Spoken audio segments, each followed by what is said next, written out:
I got a feeling that this day may not be for some of you. It may not be for some of you. By the way, next 4 hours, we are powered not only by Big Sills and JAKIB, but our partners over at BetUS. Make sure you check out the website. Throughout this football season, you better buckle up. Some of you might need goggles on tonight. You might need goggles today on where we're going to go. Hey, by the way, 16 days out to Christmas, something like that, right? What a great time of the year. I mean, football, holidays, the winter months. This is what it's about now, man. College football was a train wreck on Saturday with those ridiculous notions. How in the world does Notre Dame get into the college football playoff and they didn't play one team that was ranked nationally all year long? And they get beat by a Northern Illinois team. We'll talk more about that later, obviously. I see all the supers. Dude, we had super chats today before we even went on the air. And we're going to get to those, I promise you. Obviously, the NFL, and most notably yesterday, that fucking train wreck that the Eagles were involved in. That thank God there were survivors. I think that came out of that football game. As we always tell you, first 15 is the most important to the program on spreading the love. Please hit that like button. I think we got a new record of 170 or 180 in the first 15, 16 minutes of the program. Please hit that like button. And all supers will go to the top, and we will read them right out of the gate. We'll deviate off our open. All super chats.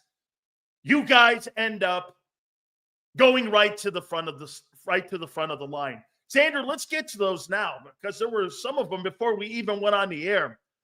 Truth, justice, and the Big Sills way is restored. Thank you.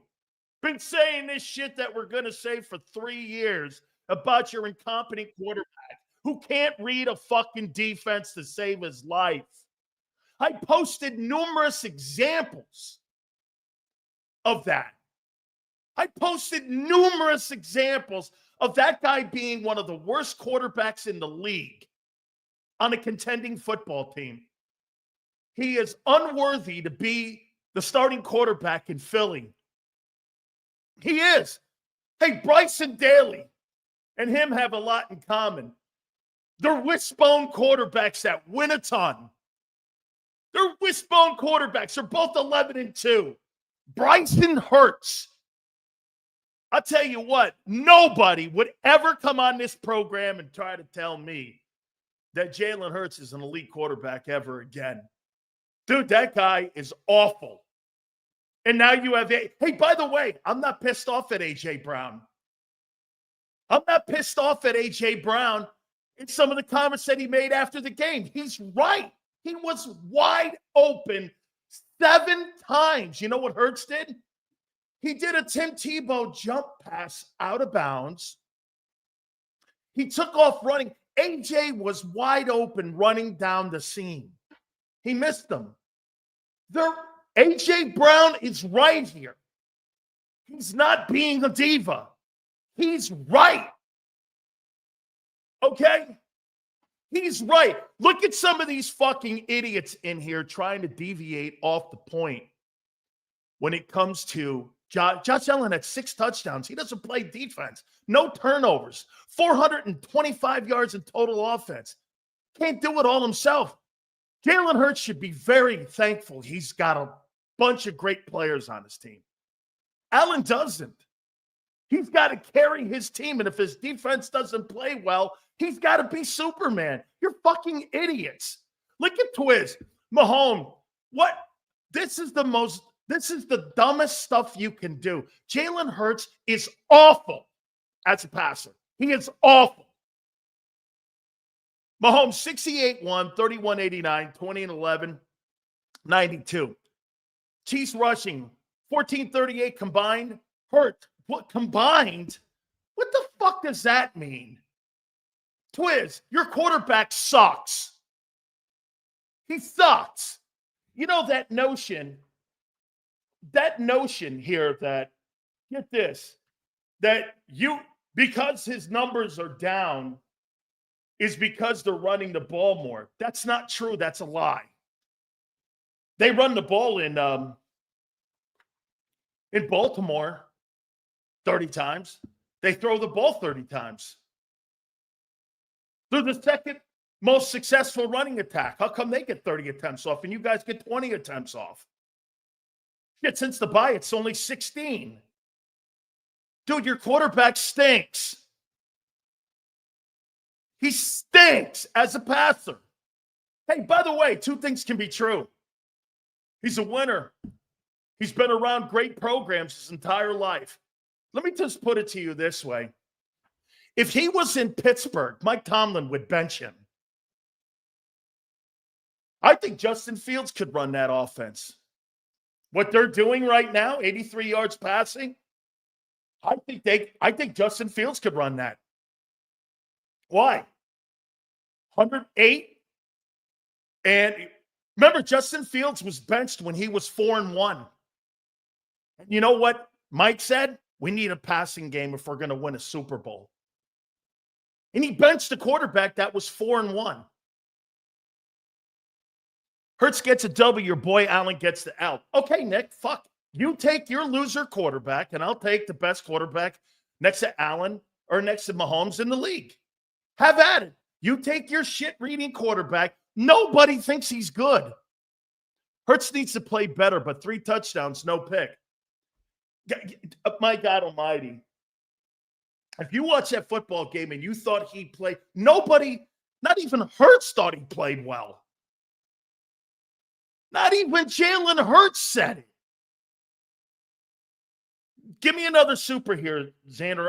They're coming in here as quick as ever. Okay? Hurts has not been right since he went woke. I don't know anything. Sills, in your opinion, why can't he read defenses? Is it a lack of film study, lack of reps? Can he not see it in real time? Looking forward to the show. Thank you. Josh, I go to my X account and just watch how he plays.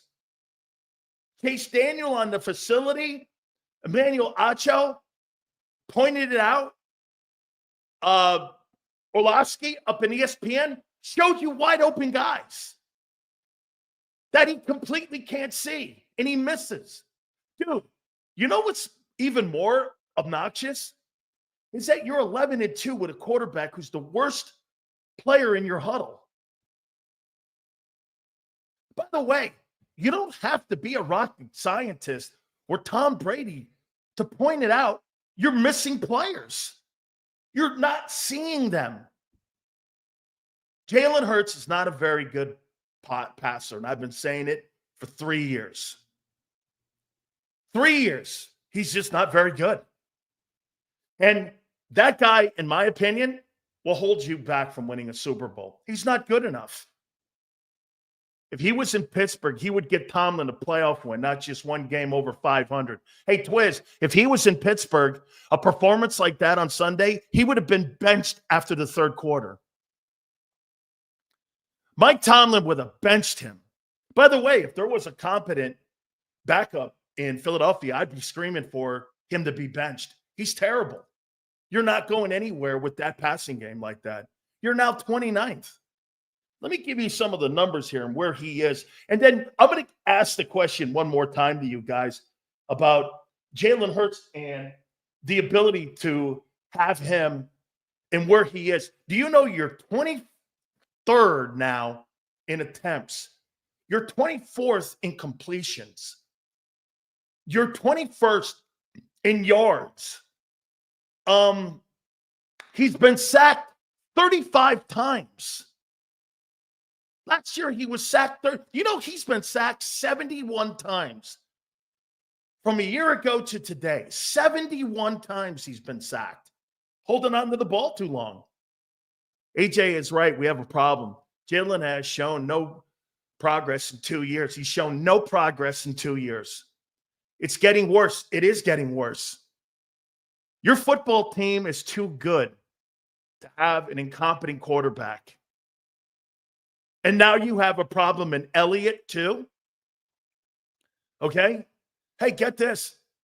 Jalen Hurts, Justin Fields. Justin Fields could do exactly what Jalen Hurts is doing. There's nothing special.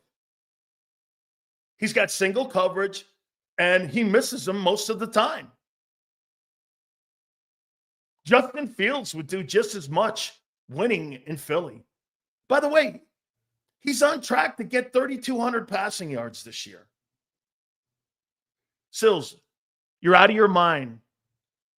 When they make Lamar throw in the playoffs, they lose. I'm telling you that they have a balance in Baltimore. And all of you are saying the reason why Jalen's numbers are down is because, well, we're running it more. They run the same. They run the ball exactly the same as you do in Philadelphia. That guy's right now over 3,000 yards. We'll have 4,500 passing yards, almost 40 touchdowns. He's getting his numbers.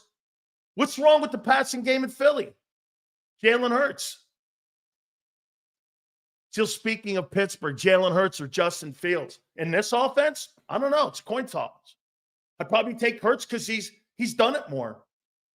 And I think he's a better passer than Justin. But that's closer than you think. Jalen Hurts is not a good quarterback. He's a good football player. Two things can be true. Nick is a better coach than Tom. Look at this guy. Nick is a better coach than Tomlin. He's winning at RB2 at quarterback. I'm not sure what that means. I hope you're joking. Nick's a better coach than Mike Tomlin. I think that just shows you all you need to know about Twist, because I'm hoping he's kidding. Brian Pumper. Good afternoon, everyone, except Jalen Alexander Hurts and his various psychopaths. Hope all of you have a horrific day for all you nefarious actions. Hey, Brian, some of these fuckers in here actually think this guy's good. Why are you defending that? I thought you would expect more. You're wasting $200 million worth of great players. You're wasting a great offense. You know what? Hey, Brian, I have no idea how Carson Wentz threw for 4,039 yards and 27 touchdowns with not one wide receiver that caught more than 500 yards receiving. I have no idea how he did that. I have absolutely no idea. Please hit the like button. Give me a running total on the likes. Nothing we can do. Hurts is under contract. Absolutely. No question about it. A month from now, slow first quarter, loading the box on Saquon and Hurts, throwing to stay in the game. Wild card exit. Hello, Darnold. We get you there. Absolutely. Hey, Anthony, can I tell you what happened? By the way, my takeaways, we're going to do that here in a second about the game itself. But do you know what's happened now? You had 200 yards plus rushing on Sunday, and it still wasn't almost enough. They're catching up to you. They're catching up to you. You had 200 yards in offense on the ground, and you almost lost the ball game against a team that's going to have the 4th pick in April in the NFL draft. Okay? The 4th pick. There's nobody on that team. Serious question. If the Eagles don't make the Super Bowl this season, will this be Jalen's last season in an Eagle uniform? I don't know. I don't know. I wouldn't want that guy as my quarterback. He's not good enough for the huddle. Look at this. Let me ask you guys something here. Do you agree that Miles Sanders and DeAndre Swift were not good enough for the Eagle O-line? Do you agree with that? That those guys weren't good enough? That they went out in the offseason and got a superstar running back in Saquon Barkley, right? Look at what you did when you matched the talent up. You got a superstar back and a superstar O-line. Look at what it produced. It's making it exposed your passing game. Okay? It's exposed your passing game. Why wouldn't you do that at the quarterback position? Now, either this, like Chase Daniel says, it's either play calling, pass protection, or the quarterback. What is it? I told you from day one, you hired the wrong coordinator. Glad that Hurts is only a $97 million cap hit in 2029. Wow. Dude, you're married to this hag for the next 3.5 years. This is the marriage you can't get a divorce from. And he's got no trade. You're stuck with this turkey. Hurts leads the league in rushing touchdowns. Congratulations. I said he'd have more rushing touchdowns than passing touchdowns. You know what, Xander? And I don't fault him for this. He was under the assumption, just like many of you were throwing. Remember, you guys were throwing 4,700 yards passing and 35 touchdowns at me? I said, never happen. I said, never in a million years will that guy ever get close to 4,035 passing. Never. He's not that guy. All of you killed me. And remember when I also told you that guy would never throw for 4K in his life? He never will. He's not good enough. You got a subpar quarterback on a great team. Two things can be true. This is what you have. You're under the impression. Are you under the impression that a better quarterback wouldn't win the same, but you'd be more dual threat, being able to win in the air and in the run game? You're one-dimensional right now. Your passing game is, get this, you're now 29 out of 32 teams. Do you understand you're not flipping a switch and all of a sudden some guy's going to throw for 350 yards? He's not good enough. I've been telling you from day one, really 3 years ago, he's not good enough. The Panthers exposed him. Mahomes with 182 yards versus Hurts is 304. Mahomes won the Super Bowl with those stats. Explain that. He makes plays when it matters. And he's got he beat you with Juju Smith-Schuster. You had A.J. Brown and Devontae Smith. And the best O-line in football. Explain that. Don't you agree that your quarterback underperforms with the amount of talent that's in that huddle? If you don't agree with that, there's no conversation between you and me. He's not good enough. Nobody in the league has been afforded the riches that Jalen Hurts has had in both college and in the pros. And get this, and where you could replace him, they did at Alabama. And they won more. They were not going to win a national title that year with him. They were not going to win a national title. Xander was there. So you know what Saban did? He put the guy in the game that would win the national title. And they won it. And they got better. You can't do that in the pros. You don't have 2 first-round picks sitting on your roster. You can't pay both guys that. The one place you can replace him is college. And he was replaced because of exactly the same stuff. He hasn't gotten better since Alabama. He's the same guy. Can't read defenses. He hasn't gotten better since Tuscaloosa. Facts. I think the only saving grace for Hurts is his ability to find rhythm with the RPO. Yes? And the quality of his deep ball throws.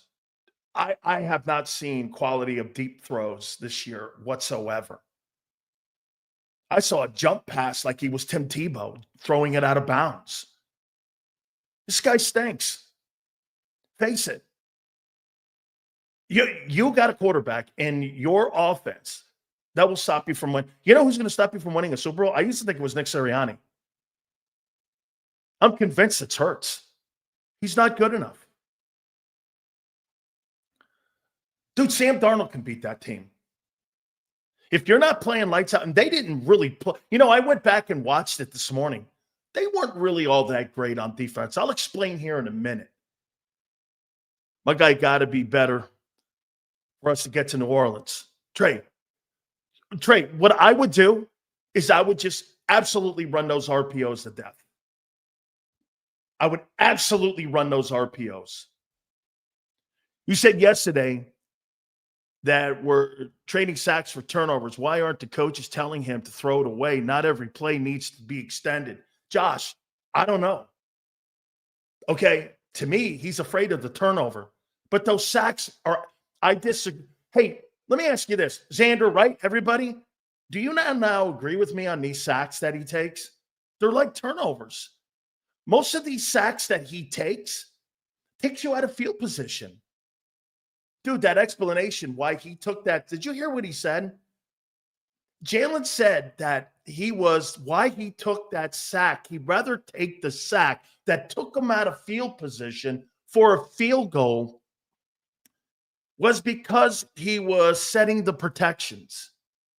This guy doesn't even, he goes, and I set the protection wrong. So I decided to take the sack. Why didn't you fucking throw it away? Why didn't you throw it out of bounds? That's a dumb answer. Now he's coming up with excuses. Dude, I haven't even gotten to the game yet. But by the way, all supers go to the top. I haven't even got to my takeaways yet. That's the worst game he's played. 83 yards with the sacks passing. No, missing wide receivers left and right. Dude, do you know how many touchdown passes he missed in that game yesterday against the 28th ranked pass defense? At least 3. That's Carolina. Dude, do you really want to take a victory lap beating the shittiest team in the league? Wow. You played a 60-minute football game versus a horrible team. Hey, by the way, Bryce Young was the best quarterback on the field. By far. We're a running team. It limits TOs and we win. Look at Nick. That's not true, folks. The top 3 rushing attacks in pro football are the Lions, the Eagles, and the Ravens. They throw the ball just as much as they run it. The Eagles are right now averaging 16 attempts. Jalen definitely has been disappointing in the passing game. But don't forget, they benched Tua for Jalen the following season during the SEC championship game. And he beat us again. Dirty D, I thought it was that Tua got banged up in that game. By the way, I think I missed the super chat. I thought it was Tua got banged up in that game. That's right. Xander just said that's not true. They didn't bench Tua. Tua got hurt. And then Jalen came in and rescued the SEC title game. But what happened? They went right back to the better quarterback. They went back to Tua to win the national title. That's not true. Howie's fault for paying a one-year wonder. I called him that. I called Jalen Hurts. How do you know he's not a one-year wonder? You know what you all kept telling me? Not true. Can we admit Kellen Moore keeps getting jobs because of Dak? Kellen Moore, yes, he couldn't do shit with Herbert, and now he can't do shit with Hurts. Kellen Moore's not done a very good job. Okay? Yeah, please keep putting the supers up there for me. Yes, Xander. These guys are paying? Absolutely. Supers all go to the top. We so appreciate that. Absolutely. We're going to get to my takeaways here from the game itself. Let me read here what Bob has to say. Sills, honest question. Jalen Hurts has clear deficiencies and has not improved since the beginning of the season. I would say since the 2023 season. Is that solely on Jalen Hurts, or is it more of an indictment on the staff for not making him better? It's a good question, Bob. I don't think he can make him better. There's the reason he wasn't drafted in the first round. Okay? Now, listen, there's guys that go in 2, 3, 4, 5, and 6. The two greatest winners in Super Bowl history are Joe Montana and Tom Brady. And Montana was taken in the third, and Brady was taken in the sixth. So they do miss. But Jalen has never gotten better reading defenses. Okay? I don't know why anybody in Philadelphia would be defending this. Why are you defending this? Don't you want a better quarterback? Don't you want a better quarterback? Yeah, Xander, just keep putting the supers up until we can move on to getting our takes here. We'll get that going here. Okay? Pickens grade 2 hammy injury, likely to miss the Eagle game. Okay? Well, guess what? Here's the deal here with Pittsburgh. Pittsburgh is a really well-coached football team. You're a better football team as a roster than them. You should win that game. But you're going against a pretty good coaching staff and a really good defense. And if you don't think Mike Tomlin is in the same room with Todd Bowles, you're out of your tree. Mike Tomlin is as good a defensive coach as there is. You better be ready. I'm talking Hurts. Okay? Mike Tomlin is just as good as Todd Bowles. Okay? Yeah, that's right. Just keep putting them up there. All supers go to the top. Guys, please hit the like button. Your quarterback is completely incompetent as a starting quarterback, as a passer in the National Football League. He's a good football player. Yes, two things can be true. He's a good player, but he misses too many throws. He doesn't see the open wide receivers. All the complaining that AJ did, usually I kill AJ. He's right. Dude, why is it when I say it, you get mad at me? But when AJ says it, you don't say anything about him saying it. Or even Hurts. Or even, how about Sirianni? Sirianni's the worst liar going. They deflected it. They know they have a problem. Sills, what quarterback in the league would you take over Hurts that the Eagles would actually get? Or do they start over? I don't like any of the college kids. And that football team is not set up for a college kid. I want an experienced quarterback to handle those guys. You got an experienced O-line. You got an experienced wide receiving group. You got a great tight end when healthy. I want somebody that's competent, that knows what he's doing back there. Hurts is still figuring out pass protections. He said it at his presser yesterday after the game. Yeah, I set the wrong protection. What the fuck is he doing? Dude, he's killing your team. And you don't want to admit it. And they go like this, we're 11-2. That's the criminal part of it. You're 11-2. Every time you guys post 11-2, that's an indictment on him. No shit. That's the criminal part of this. Can Hurts turn it around? And if so, how? Run those RPOs, JB. That's what I would do. I'd run a ton of those. But here's the problem when you run those RPOs. There's going to be wide open wide receivers all over the field. And you're going to get more frustration at it. Dude, how do you only have 4 targets to A.J. Brown versus the 29th worst defense in pro football? How do you have 4 targets? And you didn't target him until when? The second quarter?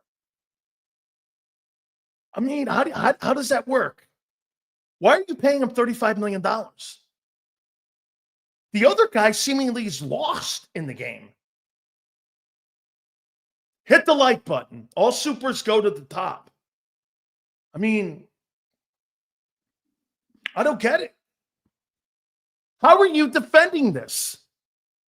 How in the world are you defending that performance yesterday? By the way, this has been a year-long thing. Saquon Barkley has hidden it. Hey, and you know what you're going to get? I told Xander this. You know the problem that you get here sometimes with people? Everyone starts to pick their favorite guys for whatever reasons they want to pick.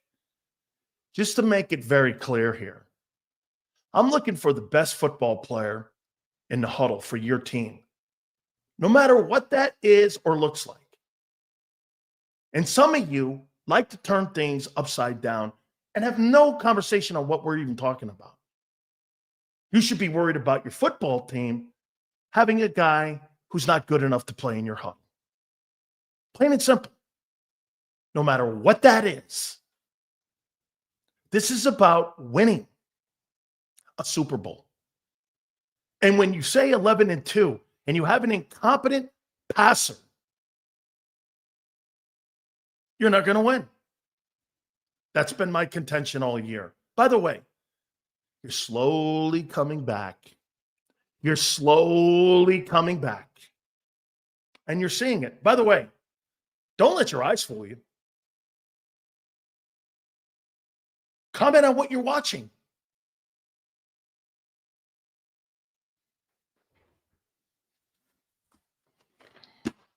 Comment on what you're watching. Xander, let's roll some of them supers out here. If anyone can watch that game yesterday and not be totally deflated about our long-term prospects, I don't know what you're watching. Never improves. Relative is exactly my position. This isn't about Carolina. This is about moving forward and trying to win multiple Super Bowls with a great roster. You don't have the guy to do it. He is not the future of your team. Jalen Hurts is not the future of your Philadelphia Eagles football team. He's not, but he has to be. You know why? You gave him the money, and you gave him a no trade. Why? Off of 1 year. This guy will never be better than anything he's ever done in 22. By the way, let me ask you this. He's completely had a disappointing season. For the expectations that were set at the beginning of the year. Dude, the only thing different from a year ago, he's taking more sacks and not turning the ball over. And they continue to win because of Saquon Barkley. You had 200 yards of rushing and still almost lost. Lions rushing 1964. Eagles rushing 2476. How you doing? I'm talking about attempts, dickhead. Hey, Big Sills, you're absolutely correct on Hurts. Boy, I wonder what Howie and Lori doing, probably banging their heads for letting Steichen walk out of the building. I think it's got more so to do with the fact that that quarterback had 1 year, he was good. The league has caught him up. And by the way, hey, how about this, Ace? Ace, would you agree that Jalen Hurts has gotten worse since Super Bowl when he played against the Kansas City Chiefs? Do you think he's gotten worse? Yes or no? Okay. Has he gotten worse as a pocket passer? And as an NFL quarterback? Has he gotten worse?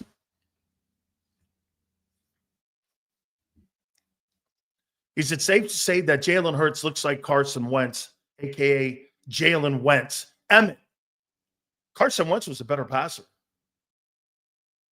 B. Costello, yes. Okay, get this. So Peter says that he's gotten better as a passer. Peter, where has Jalen Hurts gotten better as a passer?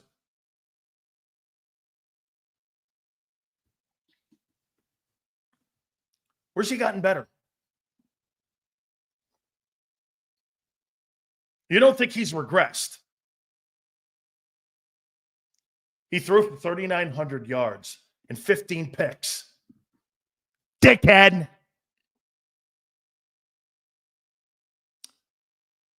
Where's he gotten better? If Philly plays Minnesota, Minnesota has the quarterback advantage. Yeah. Darnold is a better pocket passer. Correct. Sam Darnold. I can't believe I'm even saying that name. Sam Darnold is a better pocket passer and a better runner of the offense than Jalen Hurts. Absolutely true. Jalen Hurts is terrible at running an offense. He's just terrible. He could throw the ball away and take the sack because it was RPO. Linemen were downfield.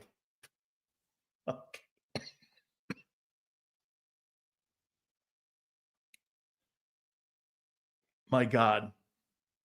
You will say anything to protect your boy Wonder. Hey, Sills, I just left Miami heading back home to Georgia. Man, it's awesome there. Was at South Beach. Dirty D, awesome. Thank you, my friend. Appreciate it. Here's the deal. Hurts didn't play well yesterday. Yes, here's my problem. Why not start running, then throwing? Stop starting the game throwing a 40-yard. Q, okay. That's a play calling philosophical thing they could do a little bit. Hey, by the way, Q, the first 15 to 25 plays, what's the coaching staff thinking? What's the coaching staff thinking? Okay, whether it's the Ravens or the Panthers or the Bengals or the Giants, what's the first? You spend a whole week putting that play sheet together. That's what you come up with? It's the quarterback. He can't execute it. Jalen Hurts cannot execute scripted plays. Hasn't that become evident? The first quarter is an indictment on Hurts. Sirianni, Steichen, Johnson, Moore. All looks the same. What's the constant? The quarterback. Eagles got themselves an expensive problem. Correct.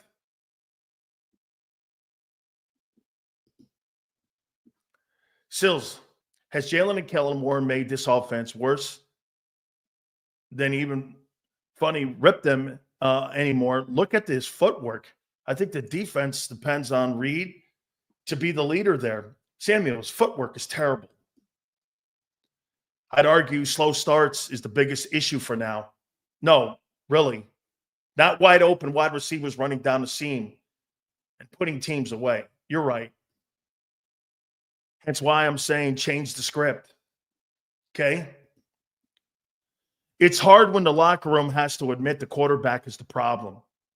Suggesting under center, stretch the run game, bootleg at least, Smitty's in the slot or motion. Where's the creativity? Feels like 23. Yep.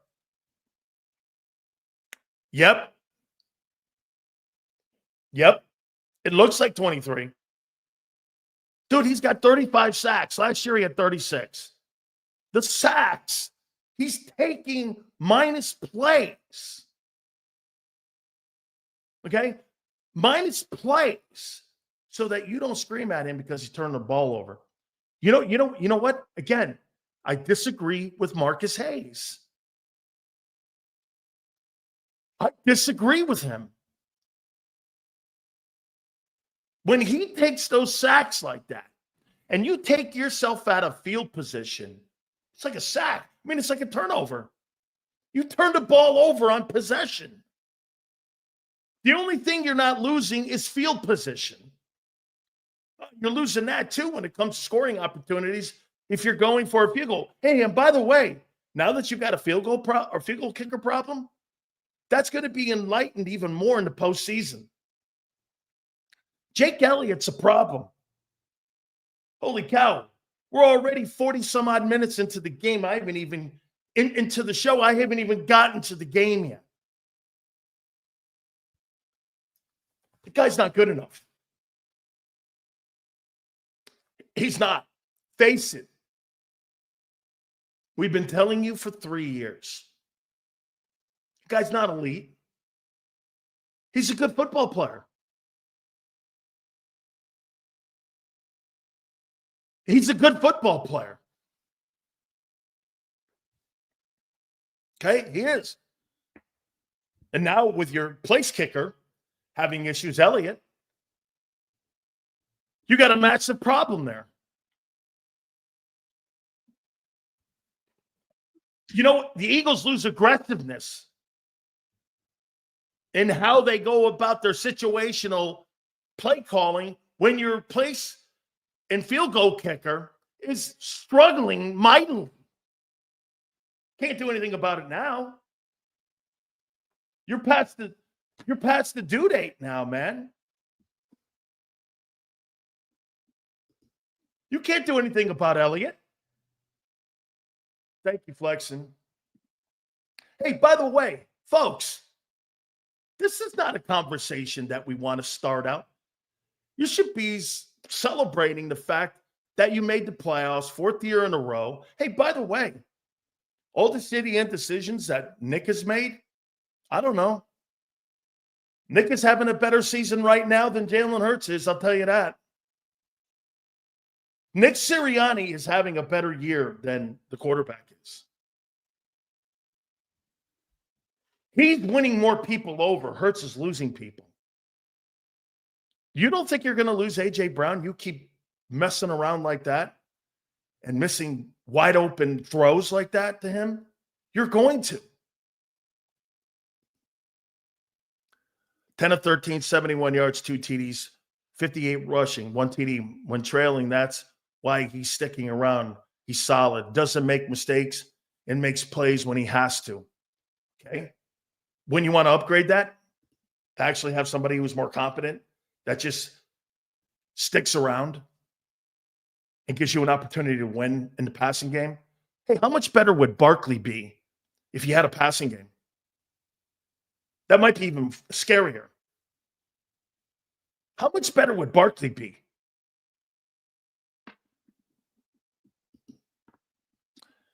Sales Hurts excels at the RPO. He does. He makes quick decisions. He does. That should lead to 2-3 step drops. Correct. RPO, 25-yard passing, do not mesh. Slants and second-level crossing patterns will work. Horizontal, not vertical. That's right. When somebody says that he throws a deep pass, I don't want him back in the pocket. He's going to take a sack. He's the 6th most sacked player in the league. And he's got to – get this. Tell me if you think this is a good number. Jalen Hurts is the 6th most sacked quarterback in pro football. And his offense in the passing game is ranked 29th. You tell me if that's really good. You tell me how that's improved under Kellen Moore, and this year they've done the right thing. Tell me how that's good. Give me anything on how that's good. How's that? How in the world does that even sound remotely good? On an 11-2 team, get this, on an 11, here's what makes it sound even more fucked up. On an 11-2 team, you got a quarterback that's the 6th most sacked guy and the 29th ranked passing attack. How's that possible?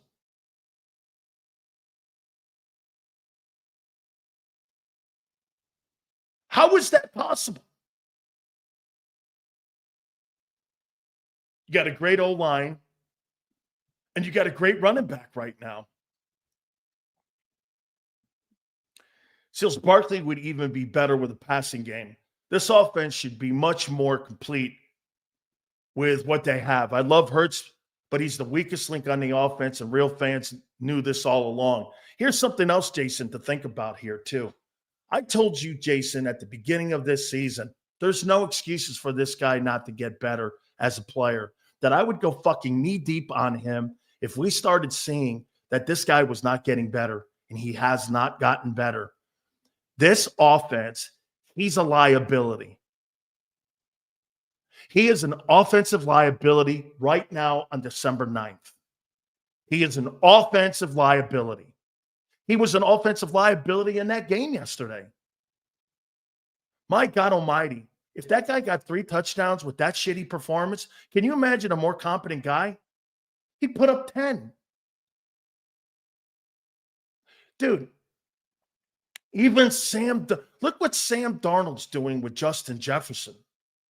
He had 5 touchdown passes yesterday. And you struggle with the Panthers. The Panthers. Jesus criminy. The Panthers have nothing to offer. And there they were at the end of the game, a missed touchdown catch to beat you. With Bryce Young outplaying your guy. Really? I would never have thought that.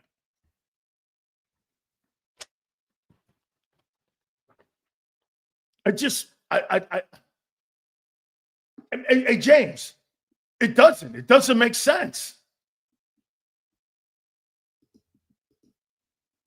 Jalen needs to go watch some Drew Brees tape. Here, give me the takeaways here from the game. So it's just not all the quarterback comes out of that game absolutely the worst player on that field yesterday in the most critical positions. And by the way, why this is the worst performance of the year for the Eagles, it's the opponent. Some would go, Sills, they only had 220 some odd yards against the Bucs. Well, the Bucs are a playoff contender. Okay? The Carolina Panthers are a draft contender for the overall number 1 spot. Hey, here's the good thing. You won and you're 11-2. No doubt. Okay? No doubt. Get this. Here's Forrest here. Ignores Jalen's rushing. Nobody's ignoring that. We know you can run the ball. We know you can't throw it. So great. You got a great running quarterback. But you don't have a great passing quarterback. You're one-dimensional. No shit. 35-yard run. Great. No one's ever complained about Jalen Hurts' running. Nobody ever. Great. He can run the ball. Who's ever debated that? Way to go, M. Reyes. Way to point out the obvious, Mr. Captain Obvious. Okay? Captain Obvious. Here. Outside of that, this is what we saw here. It was the worst performance. Was the worst performance of the year by the Eagles. Bucs are a playoff contender. The quarterback was horrendous, as we've been pointing out. Pass protection was good. I don't know what you can do in the play calling. Quarterback can't execute. His inabilities, as Bob said, were on display the entire football game. I think in history, these are the best record-wise Philly against Pittsburgh this year. Both contenders since 2008. Maybe we host the Penn Bowl. Like, I think this is going to be a good football game this weekend versus the Steelers. I like it. Okay? Get this here. Look at William posting that record again. 11-2. This guy's a fucking idiot. So he thinks I'm an idiot for saying that Jalen Hurts sucks as a passer. When you're 29th rated and the quarterback can't hit the broadside of a barn. We posted numerous misses. All year long, it's been this way. This guy's calling me an idiot because the quarterback, they're winning in spite of the quarterback. Okay, you're right. Your quarterback's great. Okay, William, you stick with that guy. You're fucking going nowhere. You're going nowhere. The Eagles are a one-and-done team. With that quarterback, they're one and done. After watching the defense, I had a little bit more issues with them getting off blocks. Nolan Smith got terrorized by the Panthers. He was terrorized. They constantly broke him down. He did not play very well. He's got to play better. Okay? Cooper DeJean, that was a learning experience. Adam Thielen schooled his ass. By the way, to Barkley on passing Shady. It's a great number to be the all-time single-season rushing champion in Eagle history. That's a great thing. Since the team's been around for over 90 years, to have that number is really remarkable. By the way, silver lining here, Micaiah Becton is just playing insane football. I would make this comment to you. Becton is playing better than Dickerson right now. That's how good he's playing. That's a man amongst boys. He is playing. You know what? I don't know. Give it to Jeff Stoutland. Putting him over, okay? Putting him over at right guard and putting him there. He was sensational. Sensational in blocking. Dude, they were pulling. As big as he is, too, the way he was pulling, okay? Pulling, I'll tell you what, look at this guy. I ain't wrong on Hurts.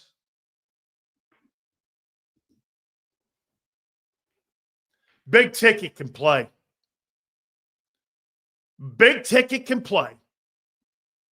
One of the absolutely best things that they have done is bring in Micaiah Becton.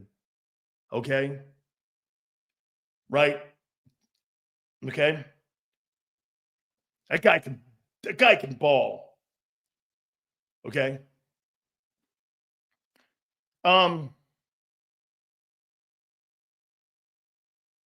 The missed targets to AJ were a problem. Elliott is also an issue.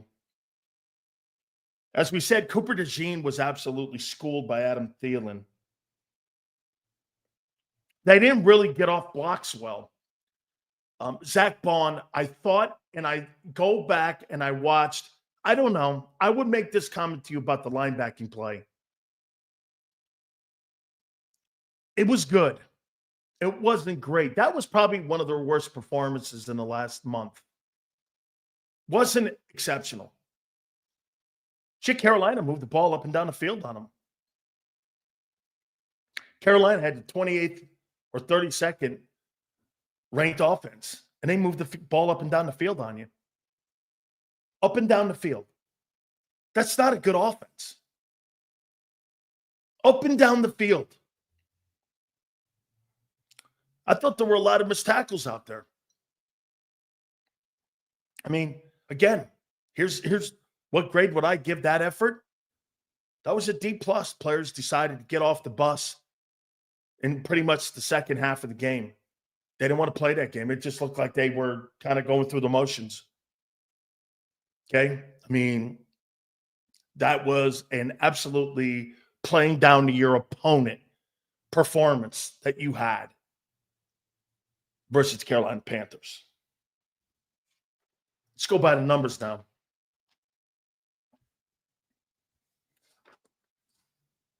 This is even better. By the numbers. This right here is an indictment. By the way, all supers go to the top. Give me a number, please, if you can, on the likes where we are. Please hit the like button. We appreciate everybody coming aboard here. Here are the numbers here. Carolina, 20 first downs. They held the Eagles to 18. They held the Eagles to 56 plays. Carolina ran 70. That's how you keep them off the field. Sustained drives. I told you there'd be 14-play drives. If they had them, Carolina would be in the game and make it a fourth quarter, and they did. Total plays or total yards. Carolina out-yardaged the Philadelphia Eagles. 302 to 92. Carolina's defense actually did a great job against a football team that was averaging 470 yards in total offense. They held you to 290 and 9 drives total. You had 9 drives. Passing, 83 yards with the sacks for the Eagles. Carolina, 184 yards. Rushing, 209 on 31 attempts. Get this. How are you not running the ball more when you're averaging 6.7 yards a carry and you're blowing fucking people off the ball? Why are you even attempting a pass? You're smashing them. Why are you throwing it when you know that guy's incompetent? Why are you throwing it? That quarterback keeps you close in every game because he's not good enough. It's not the fact that Barkley can't close you out. The quarterback can't. The quarterback can't close games. He's taking sacks, setting protections. Isn't it odd to you that a guy in his fifth year is just learning how to set pass protections? And then he tells you at a presser, yeah, I set the wrong protection. Okay. Well, yeah, I guess. Sure. Jesus, criminy. He took 4 sacks in the game.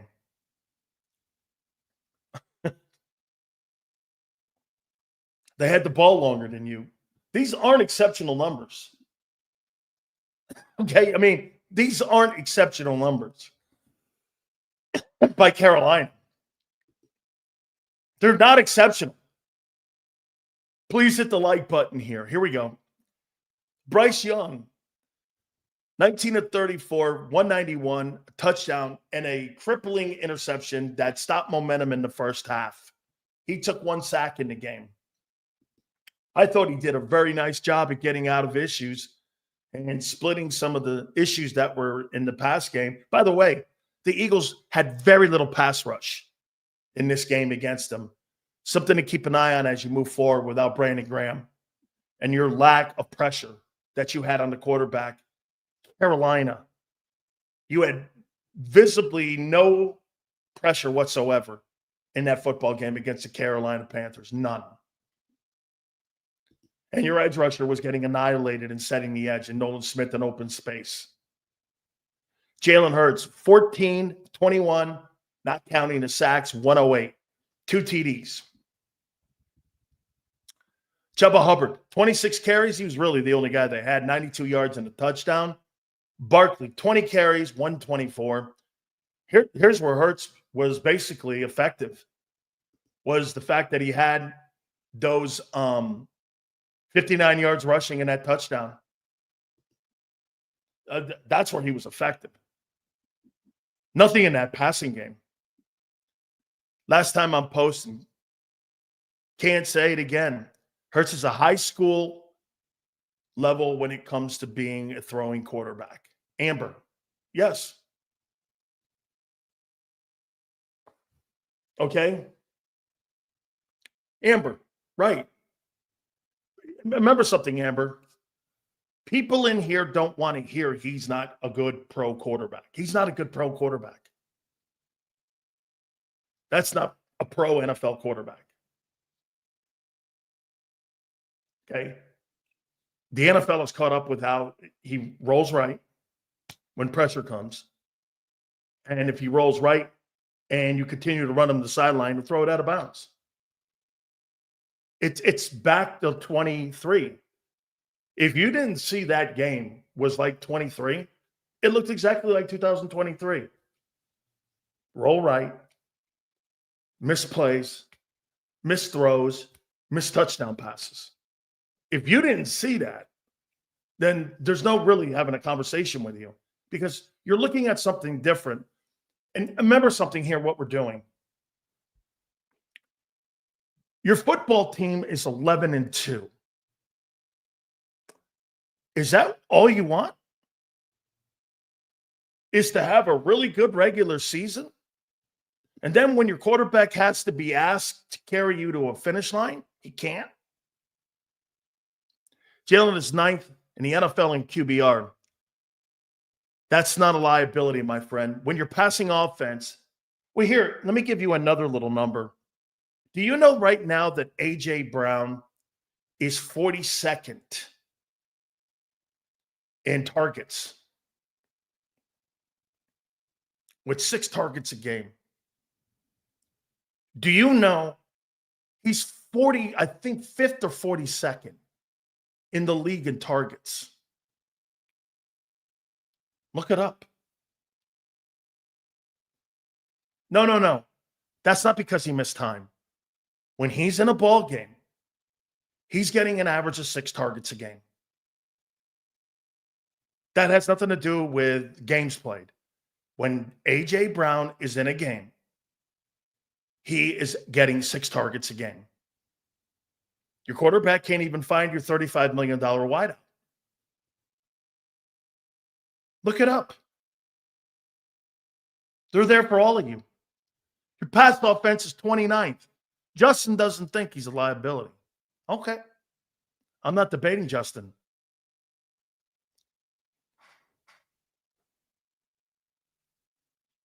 By the way, this is not a narrative. What did you watch yesterday?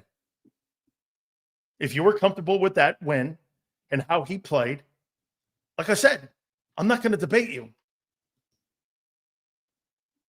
We did get a lot of pressure. Bryce just escaped. Well, that's what pro quarterbacks do.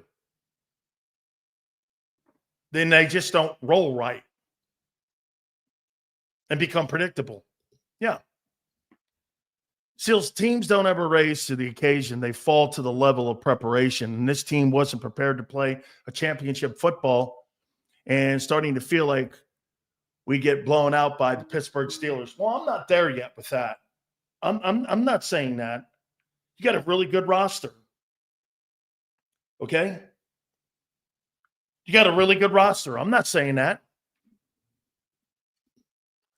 Sam Darnold, starting quarterback, 2025. Sam Darnold will have a job somewhere other than Minnesota. They drafted J.J. McCarthy for a reason. What do you think they're going to do? Not take him out of there? They drafted J.J. McCarthy in the first round. What do you think? Sam Darnold's a starting quarterback in 2025? No way. They're going to take him out. Unless he does something special in the playoffs. Do you understand that guy's auditioning for other teams? Sam Darnold. And they're 11-2 also. Minnesota is in a pickle. Do we keep him, Darnold? Or do we put J.J. McCarthy in next year? And you drafted him high. What are you going to do in Minnesota? Okay? Here, this is kind of like a Jimmy Garoppolo situation. Jimmy Garoppolo won a shitload. How many games did Jimmy Garoppolo win when he was in San Francisco? Let's take a look at that. How many games he won. Has kind of like a feel of Jalen Hurts a little bit here. Let's see what he got to a Super Bowl too. The same way that Jalen got to a Super Bowl. So let's take a look at that. So when he was in San Francisco,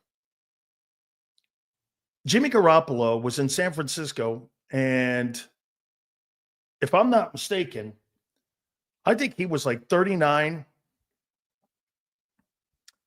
Here it is. He won a ton of games. He was like 40-19. Here, right here. San Francisco, he was 38-17 with a Super Bowl appearance and an NFC championship. Guy leaves the friendly confines of all that talent. What happened? He was a stiff. That's what your guy is. He's a stiff.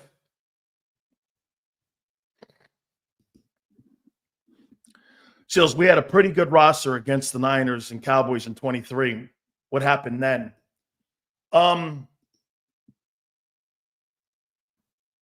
Your position coaches and your head coach melted down. And the internal situation on Sean Desai. You should have left everything as it was. Everybody gets beat. You only had 2 losses. You were 10-2, and you fired a guy who had beaten all them great football teams. I don't know. I wouldn't have fired Sean Desai. I wouldn't have made all them asinine moves. I would have held. By the way, Kellen Moore's not a better coordinator than Brian Johnson. Where? Where is he a better quarterback? Where is he better the quarterback? He's taking more sacks. Okay, get this. That's not true. How is it not true? You're trending everywhere as one of the worst passing offenses in pro football.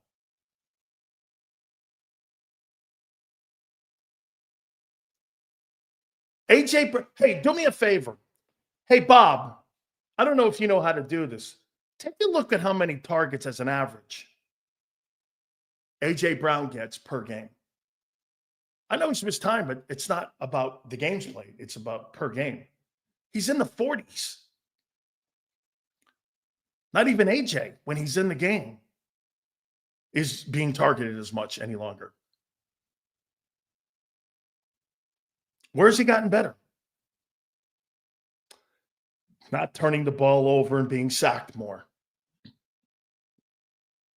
Kellen Moore has not helped your passing game. Here, Kyle. Thank you, Kyle. A.J. Brown's 42nd in targets per game in the NFL. You think he's happy about that?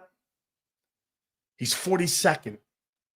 I think he was third last year in targets. He went from third to 42nd with an average of 6 targets a game. And you're going like this. Well, they're running the ball more. Well, that's not the case in Detroit or Baltimore. They run the ball just as much. They're like both of them are the top 3 running attacks in pro football.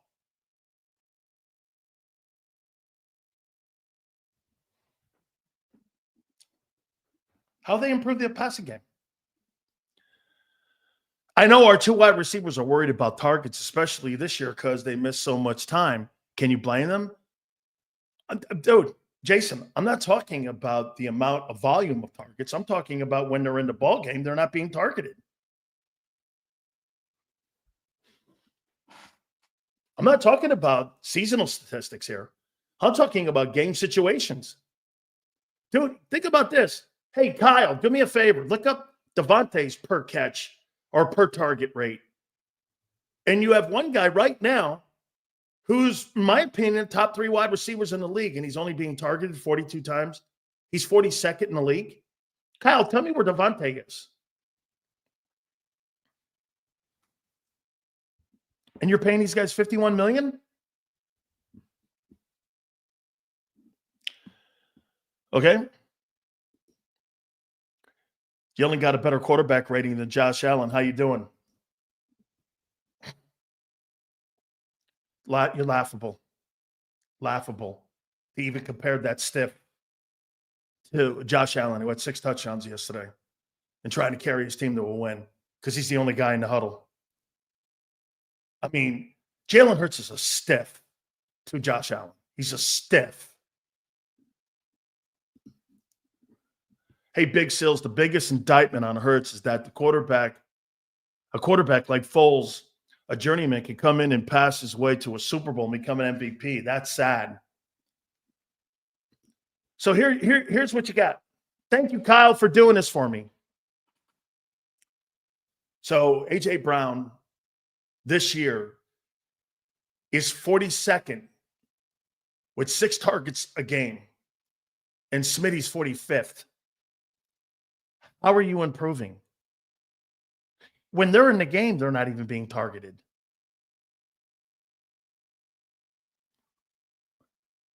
Why are you paying them? There's 40 other wide receivers that are getting more opportunities in the league than 2 of the best. How's that?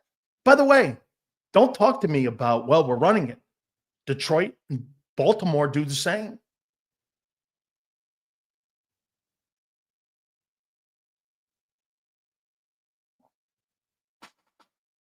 You have nothing to stand on here. Your quarterback will hold you back from winning a Super Bowl. That's a really good comment right here. That's kind of what I see too. Jalen Hurts doesn't trust his eyes. Hey, how many times in the game, if you were listening to the national broadcast, did you hear even Mark Sanchez saying he's got to make that throw because the quarterback can't pass the ball? Simple. He sucks at throwing. Khalid, I agree. Absolutely. Get this. Every time I see that, it's an indictment on your quarterback that you're so piss-ass poor in the passing game. Imagine how good you'd be. Probably 13-0. And a Super Bowl. Yeah. You're 11-2 with an average quarterback. Yeah. 11-2 with a guy who's the worst contending quarterback in the league. He's Justin Fields 2.0, but a little better.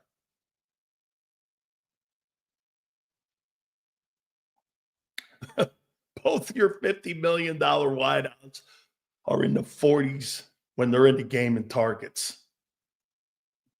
Okay? Hey, douchebag, I got you. Sills, am I wrong? Scripting the first 25, you watch film, find weakness. Yes. Select plays that attack those weaknesses. Watch for adjustments. Identify encounters to attack the defensive adjustments. Everything you said, Bob, is right on. Think about that. He can't execute it. The first 25 plays are all you need to know about Jalen Hurts this year. Those are the ones that they put the most time in for a game plan. Right, Bob? You sit around all week thinking about what plays to get us going. Get out of the gate, spread you out, and try to get the team on a good way, right? You spend the entire week talking to him, telling him he knows what the plays are, and he can't execute them. They've got 2 field goals.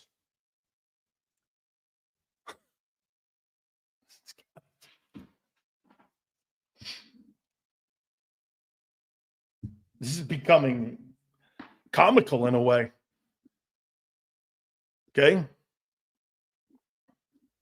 Hey, Seals, how many Super Bowls do you think we would have if Burrow, 3 to 4? How you doing?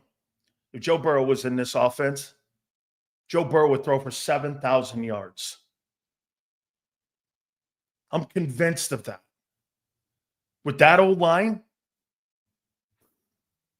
with Barkley, man, good grief. If you had anybody competent like that, Kellen would install his original offense. Do you guys remember what I told you? And I was in a debate with Xander about Kellen Moore. So you're going to take an offensive coordinator who's never dealt with a dual threat quarterback, who's never coached him, and you're going to bring him into Philly and you're going to come up with a passing scheme that's going to fit Hurts. Hey, by the way, that Elliott fucking Spitzer Shore Parks guy who's telling us that Jalen Hurts was having his best camp, I think Jalen Hurts looks almost worse than he did in 23.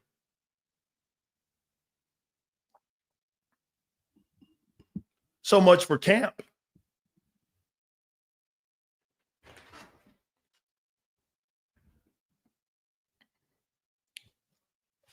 Hey, by the way, this is no longer a debate. Just use your eyeballs. Okay?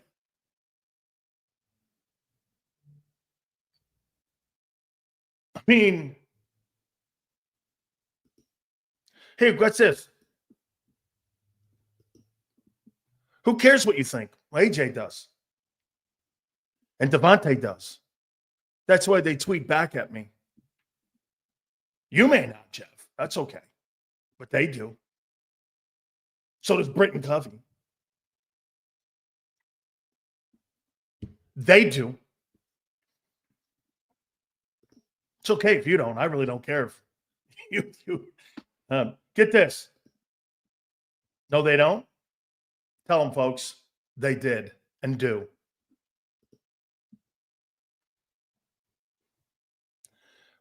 Always get the ones who still are the non-believers.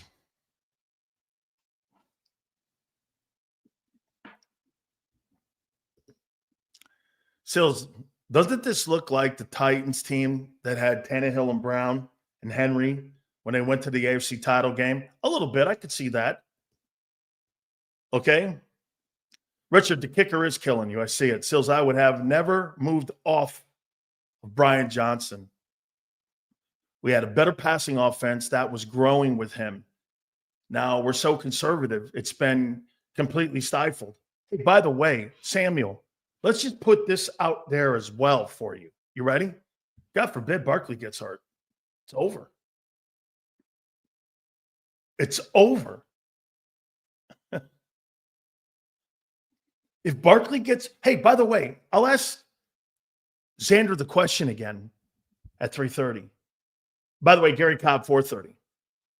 I'll ask the question to Xander again. Who's the most important guy in that offensive huddle for the Eagles this year? It's Jalen Hurts? Really?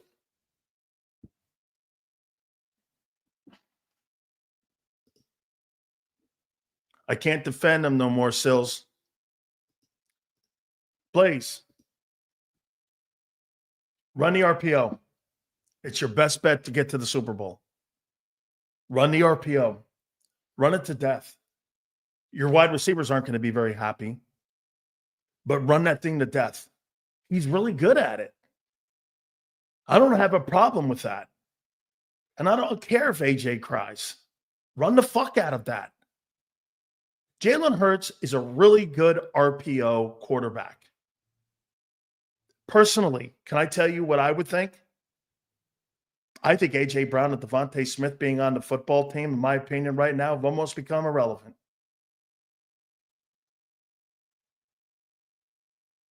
You have two wide receivers that are in the 40s. I mean, you can save some money, get some different players. Just make sure you have the best running back in football. You are like the Titans now. That's probably what AJ, you're probably right. That AJ probably feels like he's back in Tennessee. He feels like he's back in Tennessee. Right.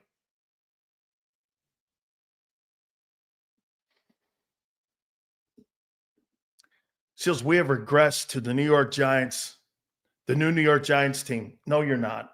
No way. Your freaking roster is sensational, Samuel. You have a great roster. Here, let me do this. O-line, A. Receiving core, A. Running back, A. Quarterback, C.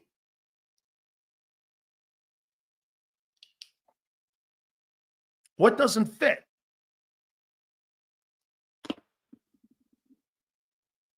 What doesn't fit? How many coordinators are you going to keep going through? Can't keep blaming them guys, can you? Jesus criminy. See now. Nick, Steichen, Johnson, Moore. What are you going to do again? You going to fire another guy? Sills, the first 25 might not be all Jalen Hurts. Nick and Moore are all over the first. I agree. Agreed. They think he can execute them, and he can't. They're still fighting it. They don't believe it, that he can't do it. They're in denial.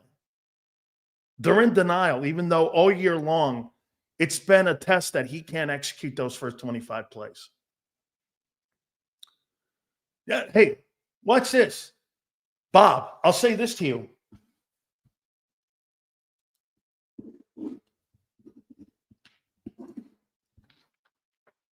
If I draw up a go route,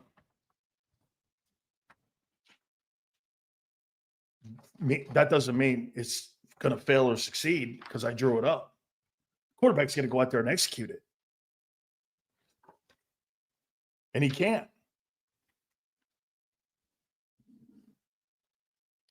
I mean, It's on the quarterback. It's either three things: pass protection, play calling, or execution. I think it's execution. Put Hurts under center with more RPOs. Okay, Phil. And three-step drops. Okay. Take him out of the shotgun. Okay. I think everything you're saying is correct. I think that would help. But how about Nick Sirianni coming out saying that Jalen Hurts is an MVP, played like it yesterday? That's why you don't believe him. You believe Dan Campbell. You think Mike Tomlin would have came out of a game like that and said his quarterback played well? I don't know what it is with these coaches in Philly. They're afraid of public scrutiny or public criticism. They're afraid of it. It's something like said or from something from the organization that they never have said a bad word about a player in their locker room. And by the way, I think this comes down to this. Either you have a great relationship with your players that you could publicly say this like Mike Tomlin does. Okay? Hey, my guy doesn't play well. We got to play better. We got to coach better. And we're just not – he didn't play very well. He benched George – well, how about that one? Hey, George Pickens has got to grow up and be more mature. You think Nick Sirianni would ever say some shit like that? Jalen could do the push like no other, but brother can't read the field for nothing. Jesus, right? It's so exposed this year.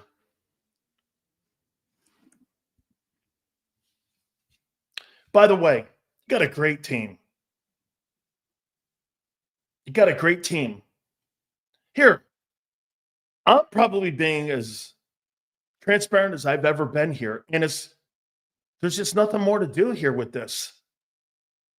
You got a great football team. Yeah. I told you after Washington, I don't need to say anymore. But I also now know this. You don't have a very good quarterback. No, I'll take that back. You have a good quarterback. He's just not good enough. You know, like you upgraded with Barkley, they need to upgrade. Hey, wouldn't you rather have a better passer than a better running quarterback? I would. I get Barkley to take care of that. I don't need Jalen Hurts to run me 50, 60 yards. I get another guy to do that.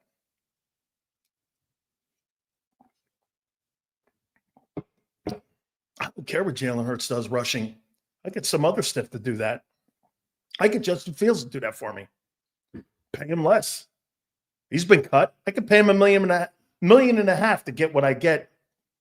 Would it be to the level of Jalen? No, but I'd probably get the same kind of production out of him.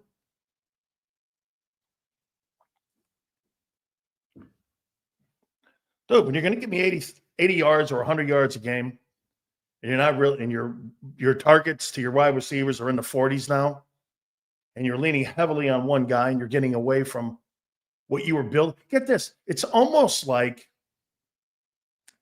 the Eagles went through a transformation in the bye where they went like this. You paid for a tight end.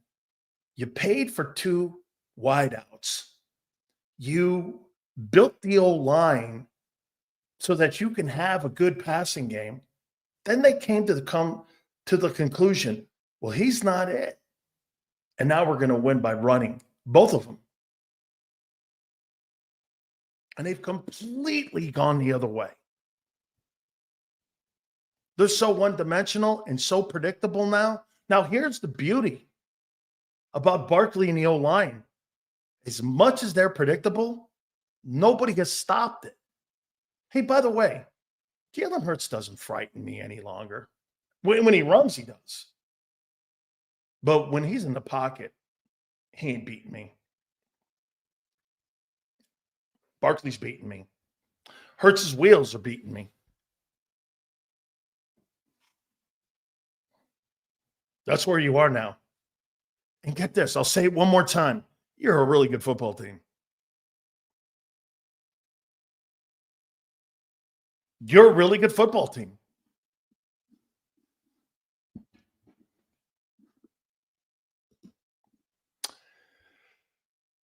Say they get bounced in their first playoff game and Hurts plays like he did yesterday. Do you draft a quarterback next year? Dude, what are you talking about? You got salary cap hell for 3 years, and you got a quarterback that has a no trade. You're married to that chick for the next 3 years, whether you like her or not.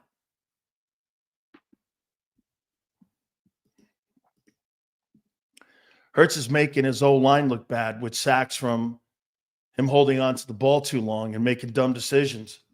He's the 6th most sacked quarterback in pro football this year. And his 2 wide receivers are some of the worst targeted receivers in pro football right now. And you get the 29th ranked offense in passing. Okay. Some people said you can win a Super Bowl with that style. I disagree. 99-2000 Rams, Marshall Faulk, 2,200 all-purpose, 26 TDs. Holt 1,600, Bruce 1,400, Warner 43, 45, and 6. That's what this offense should look like. Correct. That right there is exactly correct. That 99-2000 St. Louis Rams football team, Lord's Grace, this is what you guys envisioned. Was it not? Isn't that the offense you envisioned? Torrey Holt, AJ, Isaac Bruce, Devontae. Now, look, those numbers can be skewed because those guys have missed time, but per game, about 100 and what? 100 yards for AJ, about 88 for Devontae. Warner goes for 43. Shit, man, that's the number. We're going to get Xander on here in a second. That's the number Xander was kind of talking around, between 43 and 4,500 yards passing. And by the way, that's not a poor prediction because that's what your expectations were. Do you know he's on pace for 3,300 yards?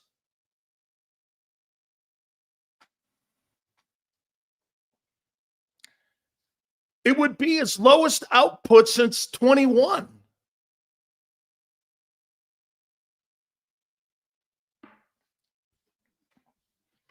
The Carolina freaking Panthers. Wow. That was so bad yesterday. It was so bad. Gary Cobb will join us at 4:30. I'll tell you what, man. I got to hand it to Xander, and I got to hand it to everybody. By the way, I'm going to say it one more time to you guys. You got a good football team. Nobody's debating that. But don't you want to win it? Fuck, what are we doing here? Don't you want to win it? This can't be 11-2. Okay. Phenomenal job yesterday on the halftime, and the post show yesterday on the legendary JAKIB Sports Eagle pre- and post-game show. Did a sensational job this morning with John McMullen. It's funny. I think John's delivery is just a little different than mine, but I believe John and I are on the very same page here. And I think Xander, I heard him this morning going, that can't be like what we saw yesterday. That can't be. This is one of the only places that you're going to get. Dude, you're not going to go on IP and hear this stuff. You're going to hear rootin' and tootin' over there. Oh, don't worry about it. We're all good. Without further ado, let's bring our boy in. The co-host of Birds 365, Big Z, Xander Kraus. What's going on, Big Sills? How you doing, brother? Football Monday, my friend. Absolutely a football Monday, man. How you feeling? Listen, I feel good. I mean, I'm excited about the 9-win straight, but boy, these problems are tough to look past, man. They really are. They're tough to look past when you analyze. I watched this game now. I've watched it 3 times. I watched it last night in bed in the condensed version. I watched it again today between the shows. Every time I watch it, it gets a little bit uglier than the time I watched it previously. It's just hard, man. It's hard to fathom that it can be this inept in the passing game with this talent on the roster. And you were ragging on me a little bit earlier. And by the way, it was a fair rag completely. But you're going to hold it over my head that I predicted, 4,500, 4,600 passing yards. Yeah, but your expectations. Well, listen, let me finish. Forgive me. Forgive me if I thought A.J. Brown, Devontae Smith, Saquon Barkley, Dallas Goedert, the top 5 O-line was going to be good enough. Forgive me if I thought the fucking Avengers that Howie assembled on offense would be better than the 30th ranked passing offense in the NFL. So was I wrong? Hell yeah, I was wrong. But we got big problems now going into the getting into the later half of the year here, and I don't particularly see the fix other than hope, which is the explanation would be the passing game is rusty. Jalen's not seeing things fluidly because they've been running the ball so much, and you're hoping that we somehow turn it on when we need to. Or you're hoping that the defense can hold good teams to 12 to 15 points. That's where we are right now. And I don't think that's a great place to be, especially when you have a roster as talented as this one is. That's my problem here. You're a good football team. You're an excellent football roster. So we should be the greatest show on turf. That's right. We should have these numbers right here. We should have insane numbers with what Saquon Barkley's doing. I mean, that's in theory. Shouldn't that make it easier to pass the ball? You're getting A.J. Brown in single coverage a lot because they have to stack the box to stop the run. In theory, shouldn't the passing game be thriving more? Shouldn't Jalen's numbers be up this year? They're not. You know what Mike Martz told me when he was the offensive coordinator of the greatest show on turf? He used to come on my radio show every week and give me a synopsis of what he saw with quarterbacks around the league. He said that offense went through Barkley, and it made Kurt Warner's passing efficiency off the charts because they were so concerned about the all-purpose Marshall Faulk, kind of what you have in Philly. Can you imagine how much more effective Barkley would be if you had a passing game? He might run for 300 yards. I mean, you right now, Sandra, get this. This is how my takeaway was. The biggest takeaway from that Carolina game was this. It's now get to a point where I've never seen this. Usually when teams run the ball for 200 yards, you're blowing somebody out. Now they're close. Right. You know why? Because your passing game has the 3 and outs. Does that number shock you that per game? Now, I know he's missed games, but it's not going by the number of games. Right now, A.J. Brown is the 42nd most targeted wide receiver with 6 targets per game, and Devontae's 45th. And Jalen Hurts is 6th in the amount of sacks taken in the NFL right now. And your passing offense is down near 30th. I mean, where in the world did Kellen Moore make this offense better? Kellen Moore's done nothing. But there's something that I'm not thrilled with Kellen Moore, but doesn't it feel like, and maybe other people don't feel like this, doesn't it feel like regardless of who the coordinator is, regardless of who we assume is calling plays, doesn't it feel like the Philadelphia Eagles found or believe they have a certain way to win with Jalen Hurts? And that's lean heavily on the running game, very little complex passing concepts, and stick to 3 routes. I mean, they run go routes, they run slant routes every once in a while, and they run comebacks. And they got away from motion, which they were trying to do earlier. They completely can that. I mean, that's it. That's all. It's effective. It helps maximize, I guess, the quarterback's skill set, and it minimizes the deficiencies. And I don't think it's a great spot to be if you have to hide your quarterback from an offense that has 2 top 10 wide receivers, a great tight end, a number 1 running back in the NFL, a top 3 offensive line. Like, I don't think that's a good place to be. Now, the other thing is, I'm not in La La Land where I'm like, oh, sell every, the season's over. Like, all right, we got 9 straight wins. It's not easy to win in the NFL. It's a good game. It's a good win coming off a tough stretch of opponents.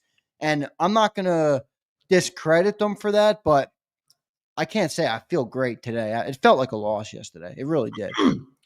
Because things got exposed against a shitty team. I mean, what did you think of the team airing it out a little bit? Did you think that was unbecoming or? I liked it. Okay. You know what? I'm usually all over A.J. Brown. Yeah, me too. I didn't think he was wrong. Because he definitely wasn't wrong. When you point out all the missed passes he had and the opportunities he had in the game, and I don't think he was just talking about him. I think he was talking about Devontae as well. That they were talking just about the passing game, that Here, I think he came from a place of this. Listen, we're going to beat Carolina like this, sure. But if we want to be an elite football team, by the way, that's not an elite offense. You have elite players. That's what you have. That's not an elite offense. It's an elite running offense. The players on it are elite. It's an elite running offense. That's it. Jalen Hurts makes it. Wideouts are freaking elite.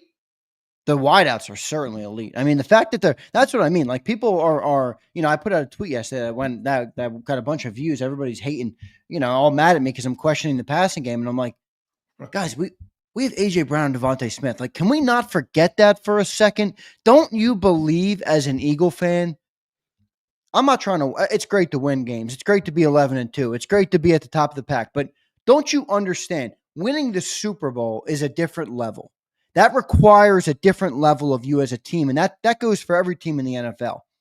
Don't you believe the best way to get there would be utilizing 2 wide receivers who are top 10 in the NFL or top 12, whatever you want to call Devontae Smith? Like, these guys are non-factors in many games right now. And they're and quite frankly, it's an inept passing offense. I mean, what do they rank now? Now, they were 27 or 28th after week 13. So week 14 numbers didn't come out yet because there's obviously still another game to be played tonight. But yeah, they're going to be even lower. 29th. So I don't know how anybody could reason with that. 32 teams. I don't know how anybody could reason with that. That's not good. That's not a good place to be. Let me ask you a question, because you just mentioned about the players airing it out. How can I feel good about the win when the players don't? Agreed, 100%. But is there like I don't want to say a code of conduct or like a rule, like an unwritten rule where it's like, all right, you did win, you are 9 straight. Like, should you have maybe kept that in house? Like, we could have that. We could speculate that in the media, but AJ Brown took a pot of gasoline and just said, okay, let's forget overreaction Monday. Let's light this fire, make it a bonfire that's going to last to the end of the season. That's what happened. I mean, you better believe next week versus Pittsburgh, it's going to watch. You turn on your telecast next week when the game is starting. The intro to the game next week from the announcers is going to be about the Eagles struggling pass. Watch. The Birds team is 11-2, but they're struggling in the pass, trying to find their rhythm in the passing game.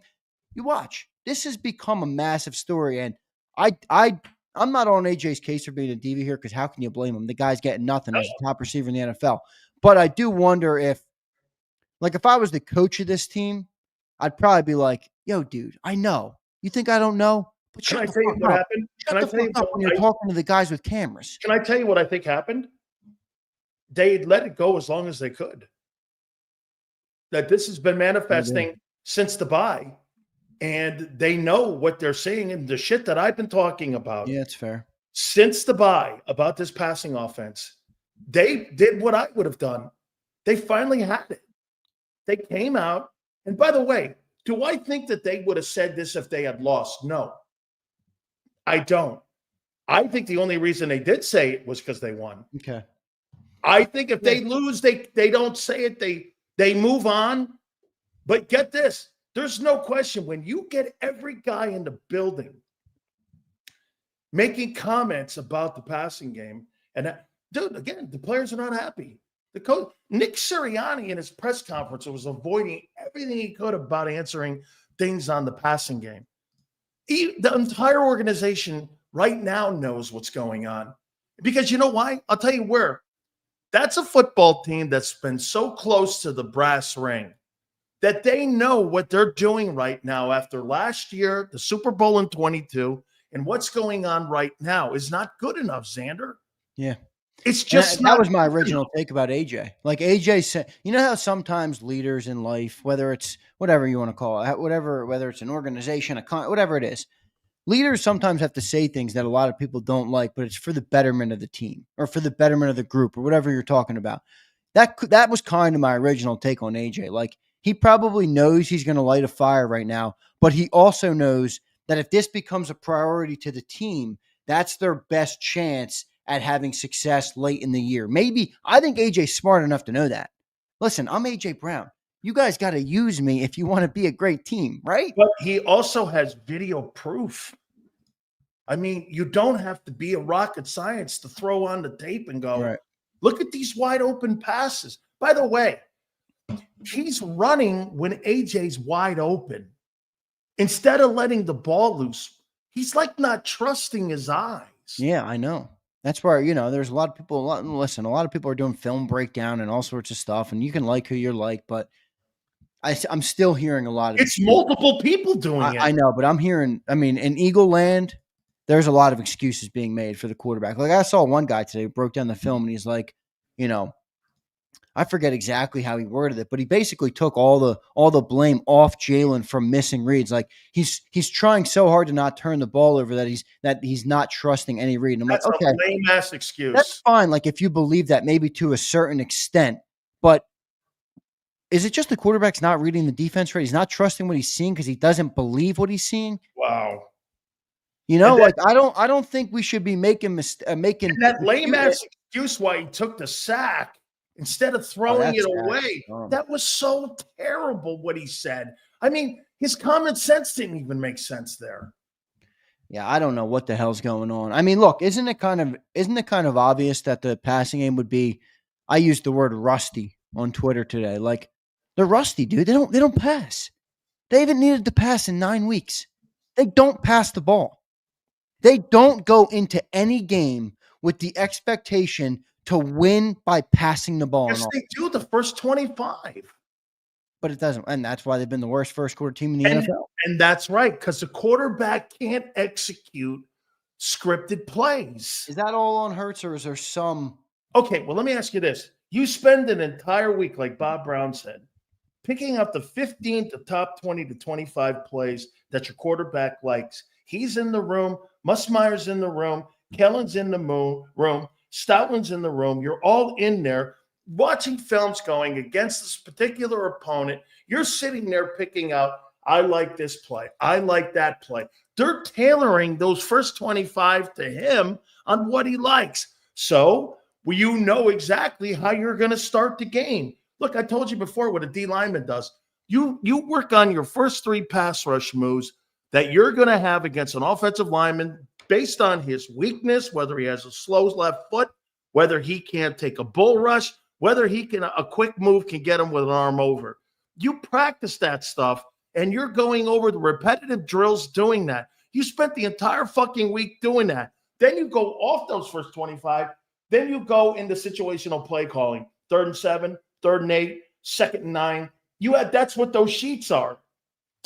For them to be able to fumble around the way they do, you said it last week when you went like this. Jesus Christ, man, a guy had a 12-yard run. They went pass, kick. Yeah. And you're sitting there going like this. Really? What the fuck is that, man? Yeah, it's a little hard to blame the coaches right now. I would take Jalen out of that decision-making, and I would say this is what we're running because that's what they do when they get off script. Yeah, it's pretty hard to blame the coaches right now, especially when you see some of the film. Like, did you see that one play? I think it was the 2nd or 3rd play of the game for the Eagles, and A.J. Brown is wide open. Literally 15 yards in front. There's nobody there. And it looks like I can't tell, obviously, from the film. You can't see the quarterback. Is this the one that he ran out of bounds and threw it out of bounds when he went to the right? He threw it to Jahan Dotson in the flat. And it's okay.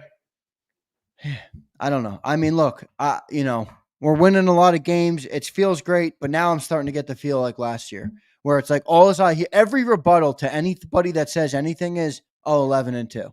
That's it. All right, good. You're right. Or you're hating on the quarterback.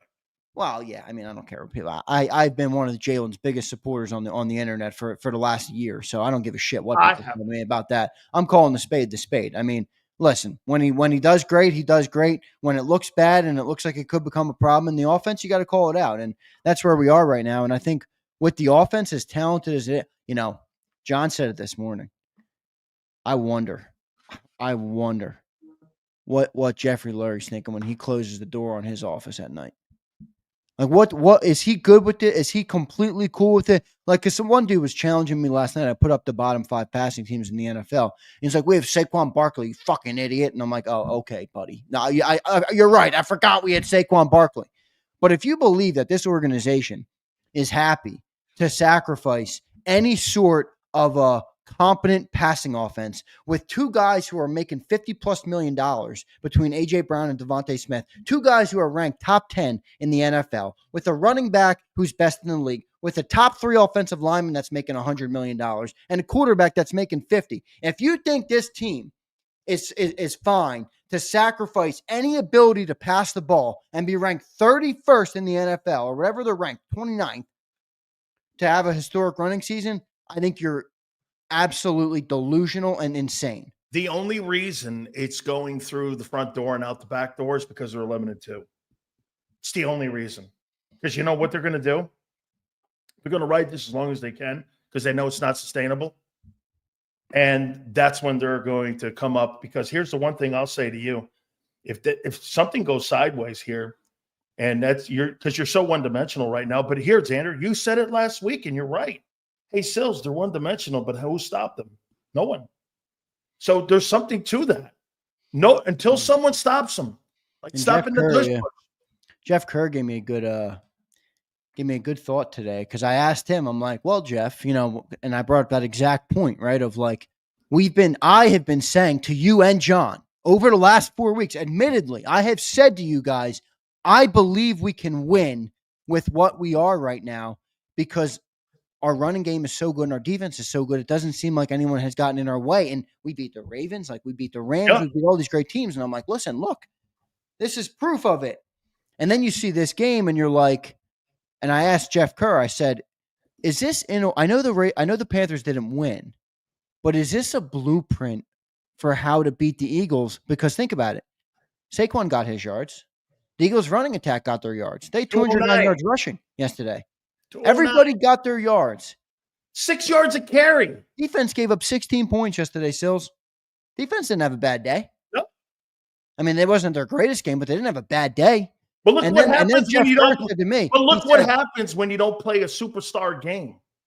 Well, and then Jeff Kerr said to me, I think you're right. I think it was the Ravens that put the blueprint out, though. I know they lost last week, but they showed you how to keep that in reach like they did. And the Ravens squandered it last week by not capitalizing on offense in the first 4 drives and late in the game. And I'm like, shit, you might be right because, that Ravens game we won and it was good, but we didn't look super prolific in that game. It was one of those games that was grinded out to the fourth quarter. Saquon had a big 25-yard run and the game was over.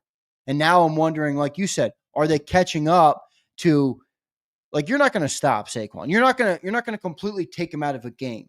But if you can keep your team in the game, the Eagles are going to give you chances.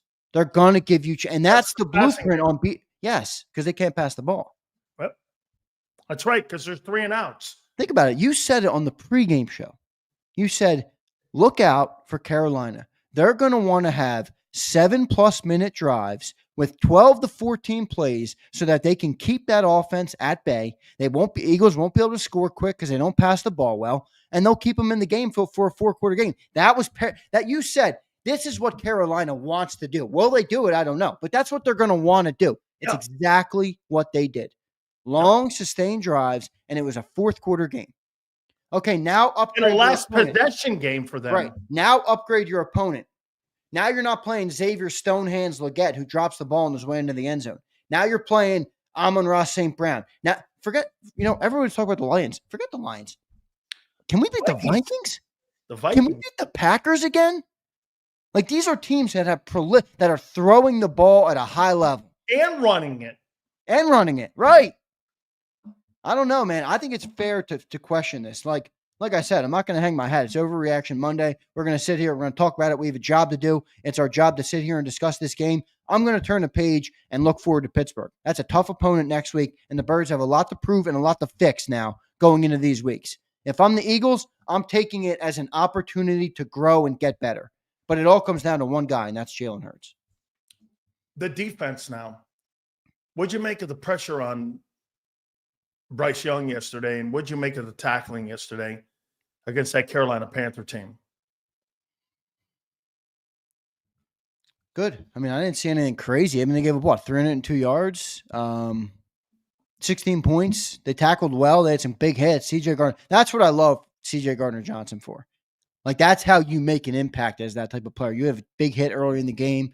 I thought it was pretty good. I mean, I didn't think they were the problem yesterday. That's for dang sure. I mean, they What'd you couldn't make score. of Slay's The play? offense couldn't score versus the one of the worst defenses in the NFL. Like, I don't think this game is hard to analyze. What'd you make of Slay's play? Yeah, I was saying, I was watching the game and I was saying, Sills has been on my ass about Slay, and I've been telling him he's been holding up. He wasn't holding up great yesterday. He was getting beat, but listen, got to give him credit because he did bounce back, and he was great on that last drive that the Panthers had. Two big Made plays. two big plays there, so I gave him credit for that. But it does seem like every time he's involved in a physical football play, right, he's coming up, shaking up, and you said that was going to be his issue, and maybe it looks like that's going to happen. I'm not sure. I'm not out on. I think he's the least of our worries, to be honest. I wonder if he's going to make the year because he's just been in and out of the lineup the entire season here. I said it in the postgame show. Adam Thielen took your boy Cooper DeJean to school, and Adam Thielen is one of the best route runners there is in the league. John has said it, and you know what you really love about a guy? That guy's carved out a nice little career for himself in the NFL, and he's not the most skilled guy on the planet, but you know what he is? He's a savvy route runner, man. He knows how to get open. He's got great fucking hands, man. I mean, he's just a good player, and I agree with John. I think Cooper will learn from that, man. He'll learn that he saw how he pushed off professionally. How many times did Adam Thielen get away with push-offs in that game, by the way? 3 or 4? I mean, I saw some push-offs. Adam took that whole secondary on him. Adam took that whole secondary to school, didn't he? Yeah, he did. Cooper, he knows how to get open in that zone. Yeah, he does. He's a savvy vet. He's a good player. Adam Thielen. He was like, someone said it yesterday. I think it was Akbar. Akbar, if it was you, I'll give you credit. I think it was you, brother. He's like he's Cooper Kupp before Cooper Kupp. He's that type of receiver. So yeah, listen. Ugly game, right, Sills? I mean, it's an ugly game. You're just not feeling good as an Eagle fan after it. And I think the way people are reacting, I'm just talking about X because I put out one tweet. Now I got my mentions have been nonstop for the last 2 days, day since I posted it about people crying about the fucking Eagles. And I'm like, boy, everybody gets on the defensive so quick. All I'm saying is, do you want to be bottom 5 in passing? Probably not. But everybody's all defensive, and that might tell you all you need to know. Do you want to win a Super Bowl, or do you want to just be a good team? Which is it? Okay, right now, you're a good team at 11-2. You're not a great team. You have not proven anything that you're a great team.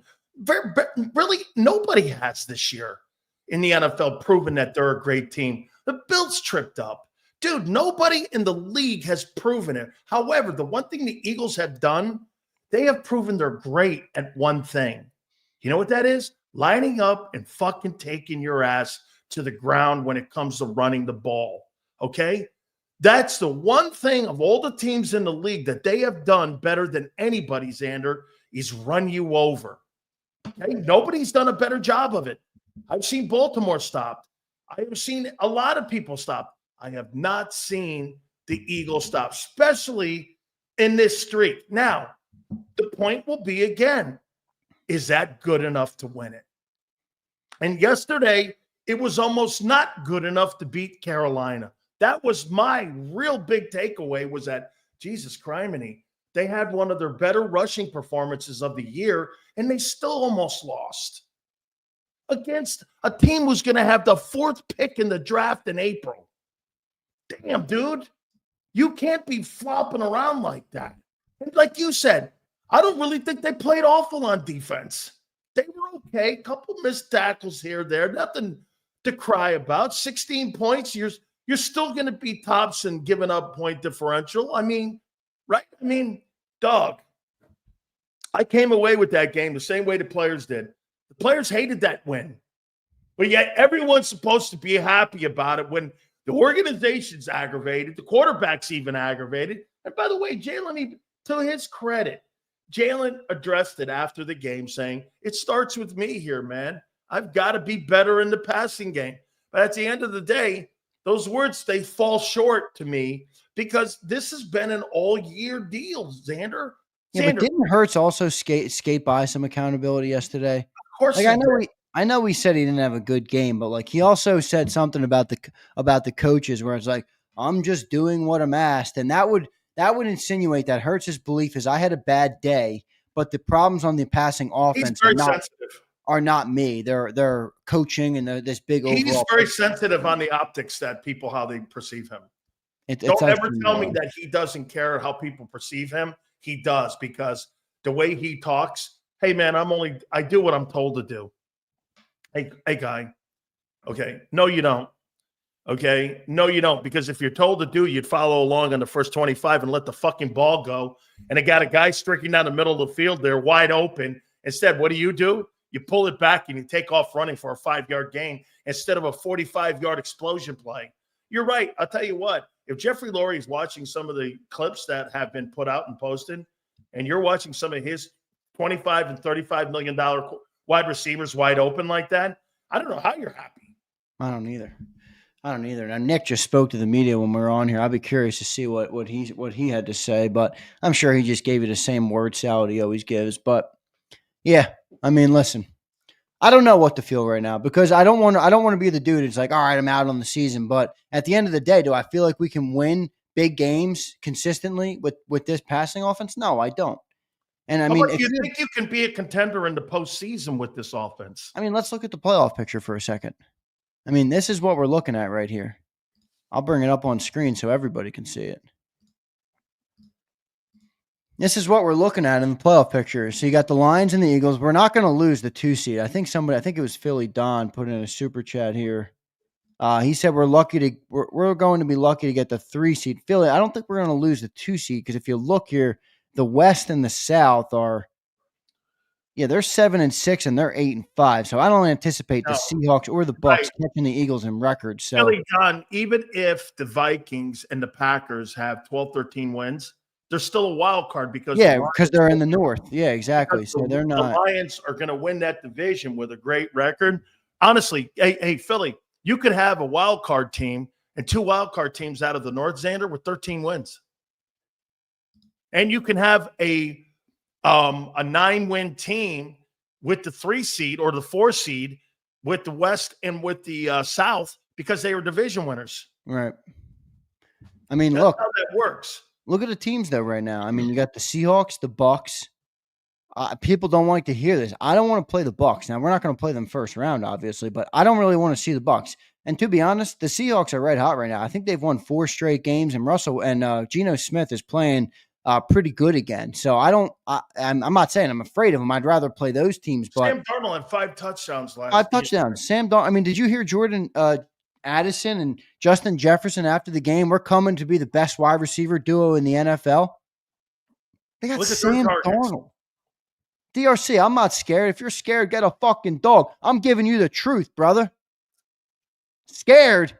I'm not scared. Am I going to be realistic that this team might not win a playoff game? Sure. Well, here, if that's scared to you, sure, go for it. Let me show you something here, Xander. Go to the top here. I want to show you this. Top this way? Right there, and then we'll scroll down. Are you a better offense than the Lions? No. Are you a better offense than the Seahawks? I think probably. Well, your quarterback's not better. But he's not playing better right now. He's not passing the ball better. But I think we're a better overall offense. Okay. If I'm an opponent, I'd rather play the Seahawks and the Eagles. Okay. How about the Bucs? The Bucs are a bit scary. I mean, Baker Mayfield's really had a good year this year, throwing the ball super well, throwing it a lot, and they're susceptible to make mistakes. But let's just pull up real quick the Buccaneers stats. Let me look at them real quick. They're 7-6. Baker Mayfield's already thrown for 3,400 yards. I mean, and 28 touchdowns. So they're putting up some numbers there, and they have a decent running attack as well. By the way, they got Bucky Irving. They have 2 backs, dude. I mean, Bucky Irving is 735 and Rachaad White is 509. All in all, they have 1,798 rushing yards on the year. Like they can run the ball too. And obviously you have Mike Evans, you have Chris Godwin if they're healthy. That could be and the other thing is there. I mean, let's not leave out the elephant in the room. Todd Bowles. That's right. Jalen Hurts is kryptonite. I don't care what anybody says. Oh, we beat him in the regular season last year. Todd Bowles knocked him out of the playoffs twice and made him look like a shell of himself in both of those games. So I don't want to see Todd Bowles in the playoffs. Then you get the Vikings and the Packers. I think it's very obvious those two offenses are humming right now, much better than our team. And then the Commanders. That's my ideal first round matchup is the Commanders. I mean, well, I don't see them doing anything on Yeah, I wouldn't want the Packers. I wouldn't want the Rams, the Falcons. I mean, I wouldn't want any of those over the Commanders. Now, the Rams got a big win last night, and they're kind of finding their stride now with everybody healthy. We just beat the Rams, but, I love people that say, oh, we already beat the Packers. We already beat the Rams. It's like, oh, I never knew that beating a team once guaranteed you were going to beat them again in the playoffs. They seemingly forgot last year when you beat the Bucs, and now all of a sudden the Bucs beat the doorknobs off you the last 2 games, and you forgot that, right? So when you go back and try to get this, well, we beat them. Well, guess what? The Bucs turned around and waxed you in the last 2 games they've played. How you feeling there? By the way, Angelo Cataldi's going to be with us tomorrow. Awesome. So we'll get Angelo on tomorrow. Okay. How do you feel about going into this Pittsburgh game? I think it's going to be a great game. I mean, it's going to be a physical football game, old school, Battle of Pennsylvania. I think it's a great game. It's got every storyline you need. Steelers are what, 10-3 at this point? I believe, 10-3. They're in the hunt looking to secure their playoff berth. And Wilson's playing really well. Wilson's playing real well, man. A lot of people counted him out after what went on in Denver, but boy, he's playing really good football right now. Should be a good game. Now, I don't know, I want to say if Pickens doesn't win or doesn't play, then that should give us the advantage. But I kind of just watched the 34-year-old Adam Thielen and Xavier Legette get open all day. So, I'm not really going to sit here and say that Pittsburgh's not going to be able to move the ball on us this week. So, should be a good game, man. My early thoughts are that the Eagles are going to use it as a not a get right game, but a game in front of a bigger audience. I think it's going to be the game of the week, right? I mean, you got the 11-2 Eagles, 10-3 Steelers, Battle of PA. I think it's going to be a big game. I think it's going to get a lot of headlines once you get out of Victory Monday here, and should be a good one. I don't know which way I'm leaning yet at this point. I really don't. How about this? Dave Zagaro said, when asked about some frustrations about the passing offense in the locker room last night, Sirianni said he likes that his players care enough to feel the way that they do and agrees that they didn't play up to standard. Said that they have already been back in the building working hard today. John Clark just posted this as well. Sirianni says the Eagles were back to work today and the coaches watching tape and players were in the film room watching on the passing game. Nick says it's not any secret that we're not up to the standards in the passing game on what we have to do and where we need to be. He said he is glad that his players care as much as they do, and there is a long way to go when it comes to our passing game as of right now. So when you're coming out of a win like that, you now have the coaches and you have the players sitting here going, they got a problem. They've addressed it. And they know this.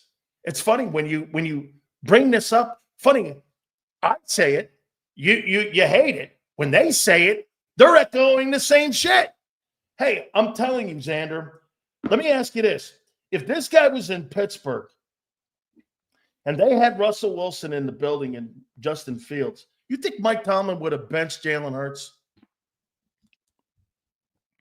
Depends who you have waiting in the wings. Said if you had Russell Wilson waiting in the wings. Yeah, I think he would have. Mike Tomlin definitely would have. Nick Sirianni probably wouldn't have. Nick Sirianni's doesn't. I wouldn't see him making that type of a move, but I would. I mean, I wouldn't knock Mike Tomlin for doing. Look, people criticized Mike when he moved on from Justin. He was what, 4-2 at the time? 4-1. 4-1 when they moved on, and now they're 10-3. So that worked out. That move worked out well for them. But yeah, I think. Do you think Jalen has played? If you had the reason why you can't because you don't have a competent backup. Dude, you think AJ Brown's crying? Do you think George Pickens would be putting? Do you think that Jalen Hurts has played poor enough in the passing game that if there was a competent backup, that they would have benched him? Nah. No, I think the Eagles are afraid of optics. 29th in passing. I know. I think the Eagles are afraid of optics like that. I don't think they have balls to make a decision like that. Oh, it comes down to visual then. I think so. Yeah, I really do. I mean, I think Jeffrey Lurie would probably step in and say, you're not putting that guy on the bench. I don't give a shit what you say. I literally think it would come to that. But I don't know. I'm just speculating. I'll tell you what, though. People think. Do you think in your heart that if you were the coach, you were the coaching. You had a competent enough guy where you thought you could win ball game. Hey, by the way, I look at it like this. Justin Fields could do what Jalen does right now. He'd turn around, throw a single coverage, and run.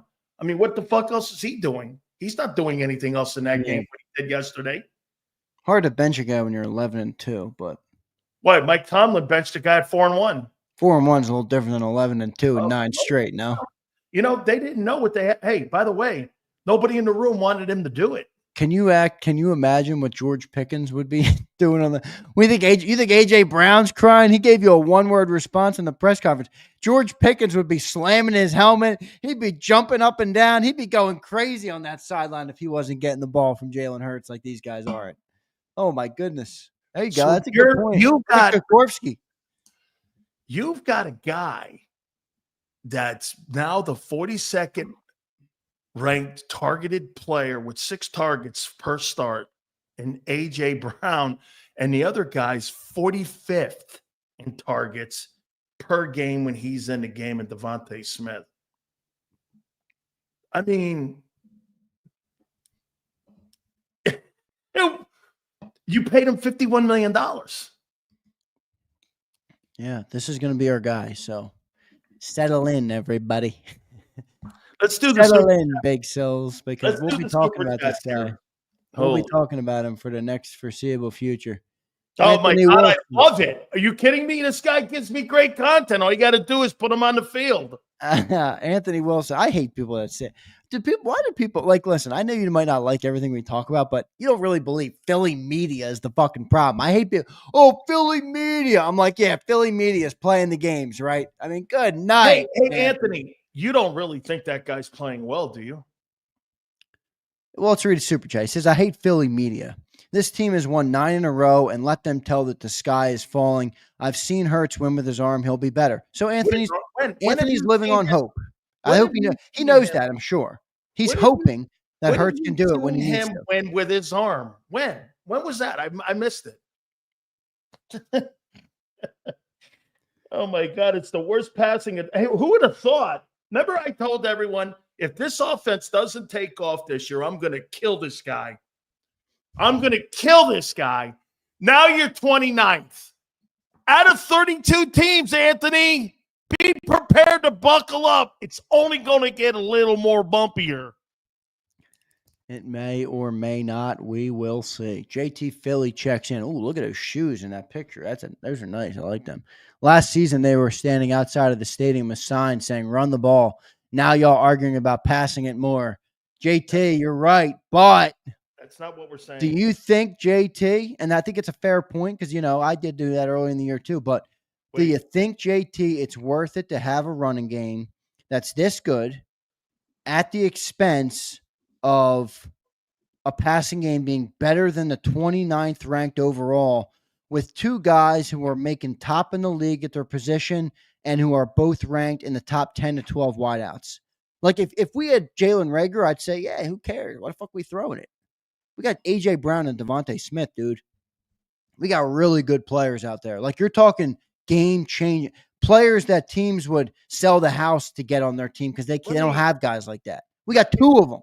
Let me make a point to you, okay, to what the top 3 offenses in pro football are right now. And here to that point, running it, nobody's saying not run it. The Ravens are number 1 in total offense with 422. The Lions are second at 394, and the Eagles are third at 377. Go down a bit, take a look at the passing. The Lions are third in passing in the pro football. They have 243. Do you know who's fourth? The Ravens are fourth in passing. Yep. Do you know where the Eagles are? The Eagles are 29th. Do you know who has number 1 rushing attacks? Eagles are number 1. Ravens are number 2. And the Lions are number 4. Those guys don't seem to have a problem having balance. How come the Eagles do? It's the fucking quarterback, dude. Think about that. The Lions and the Ravens, Xander, are in the top 5 in both rushing and passing. The Eagles are in the bottom 5 in passing. Yeah, we stink. We're running. We are only a running team. We are now. That's what we've become. So it's like, listen, you want to run the ball and be an effective running game. I get it. I love it. But You don't want to only be a running team. And that's what we've turned into. Only a running team. Let's keep going on Super Chats here. They have no balance. Josh Herman says, Xander, I'd be worried about playing Washington 3 times. That's fair. The thing with them, Josh, is I like Vic Fangio versus a rookie quarterback in the playoffs. I don't know if Jaden will be able to do enough. On the defensive health, because I saw Nolan Smith get trucked and owned. Okay? That is starting to concern me a bit on the edge. Okay? Was that because that was fucking Carolina? I think he graded out pretty high yesterday. I don't know if you'll believe he that. He got blown up, though, dude, like a bunch of times in that game, and they got around the corner on him. Yeah. Yeah. Okay, so keep an eye on that. Yeah, we will. Brian Pumper said, I thought Jalen Hurts was coachable, focused, and the adult in the room. The brother looks like an asshole. Brian Pumper was always right. Brian, boom, boom. Holy shit. Look, he said, watching these fanboys defend a 19-attempt, 108-yard passing game is preposterous. Bro, that's like defending an Embiid 31.28 field goal game. It's actually a lot worse than that, Pumper. It's more like defending a 16-point game for Joel Embiid on 22 attempts. That's more what it's like to me. Wait a minute, Brian. That's good. Wait a minute, Brian. You got to put the sacks in there. He only had 83 yards passing. Good night. Shit, man. Jameson, what's up, Jameson? We are opposite of what the Giants didn't want to do, LOL. Pay a QB $51 million to hand the ball off to Saquon. I'm with you guys. Jalen's confidence down. I do wonder if that's part of this. I mean, look, like I said, you run the ball all day. It's going to get rusty. You leave a car in the garage for 40 years. It thing gets fucking rusty, man. How can you get rusty when the car don't work? Because it sits there and doesn't get used. All right, man. Dude, he got benched at Alabama for the same shit that's going on right now. Wait, so one idiot last night, I think he's in here right now. One idiot. Yes, I'm calling you an idiot. On the post-game show last night, post-game show, he says, we have rich people problems. These are rich people problems that we want to pass the ball. I'm like, really? This is like having a mansion, a Bentley out in the yard, a Rolls Royce back in the garage, a big F-350 lifted, and then having $14 in your bank account. This ain't fucking rich people problems, man. This is bad priorities. That's where we are. Rich people problems. Listen with that bullshit. Hey, Xander, or better yet, hey, this is like having $100,000. You have a nice gold American Express, and you go to Denny's. Yeah, right. Pull out the platinum card. Hey. Yeah. You're sitting there, hey, I'll take the Grand Slam, and here's your platinum card. You're like, wait a minute here, guys. That's ridiculous, man. Ridiculous. Rich people problems. All right, here we go. Wharf checks in. Josh Allen went 9 of 30 in a loss this season. Not a word.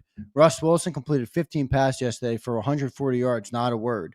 Wharf, do you think Jalen Hurts is as good as those two players in the passing game? Yes, they do. Wow. Yeah, yes, they do.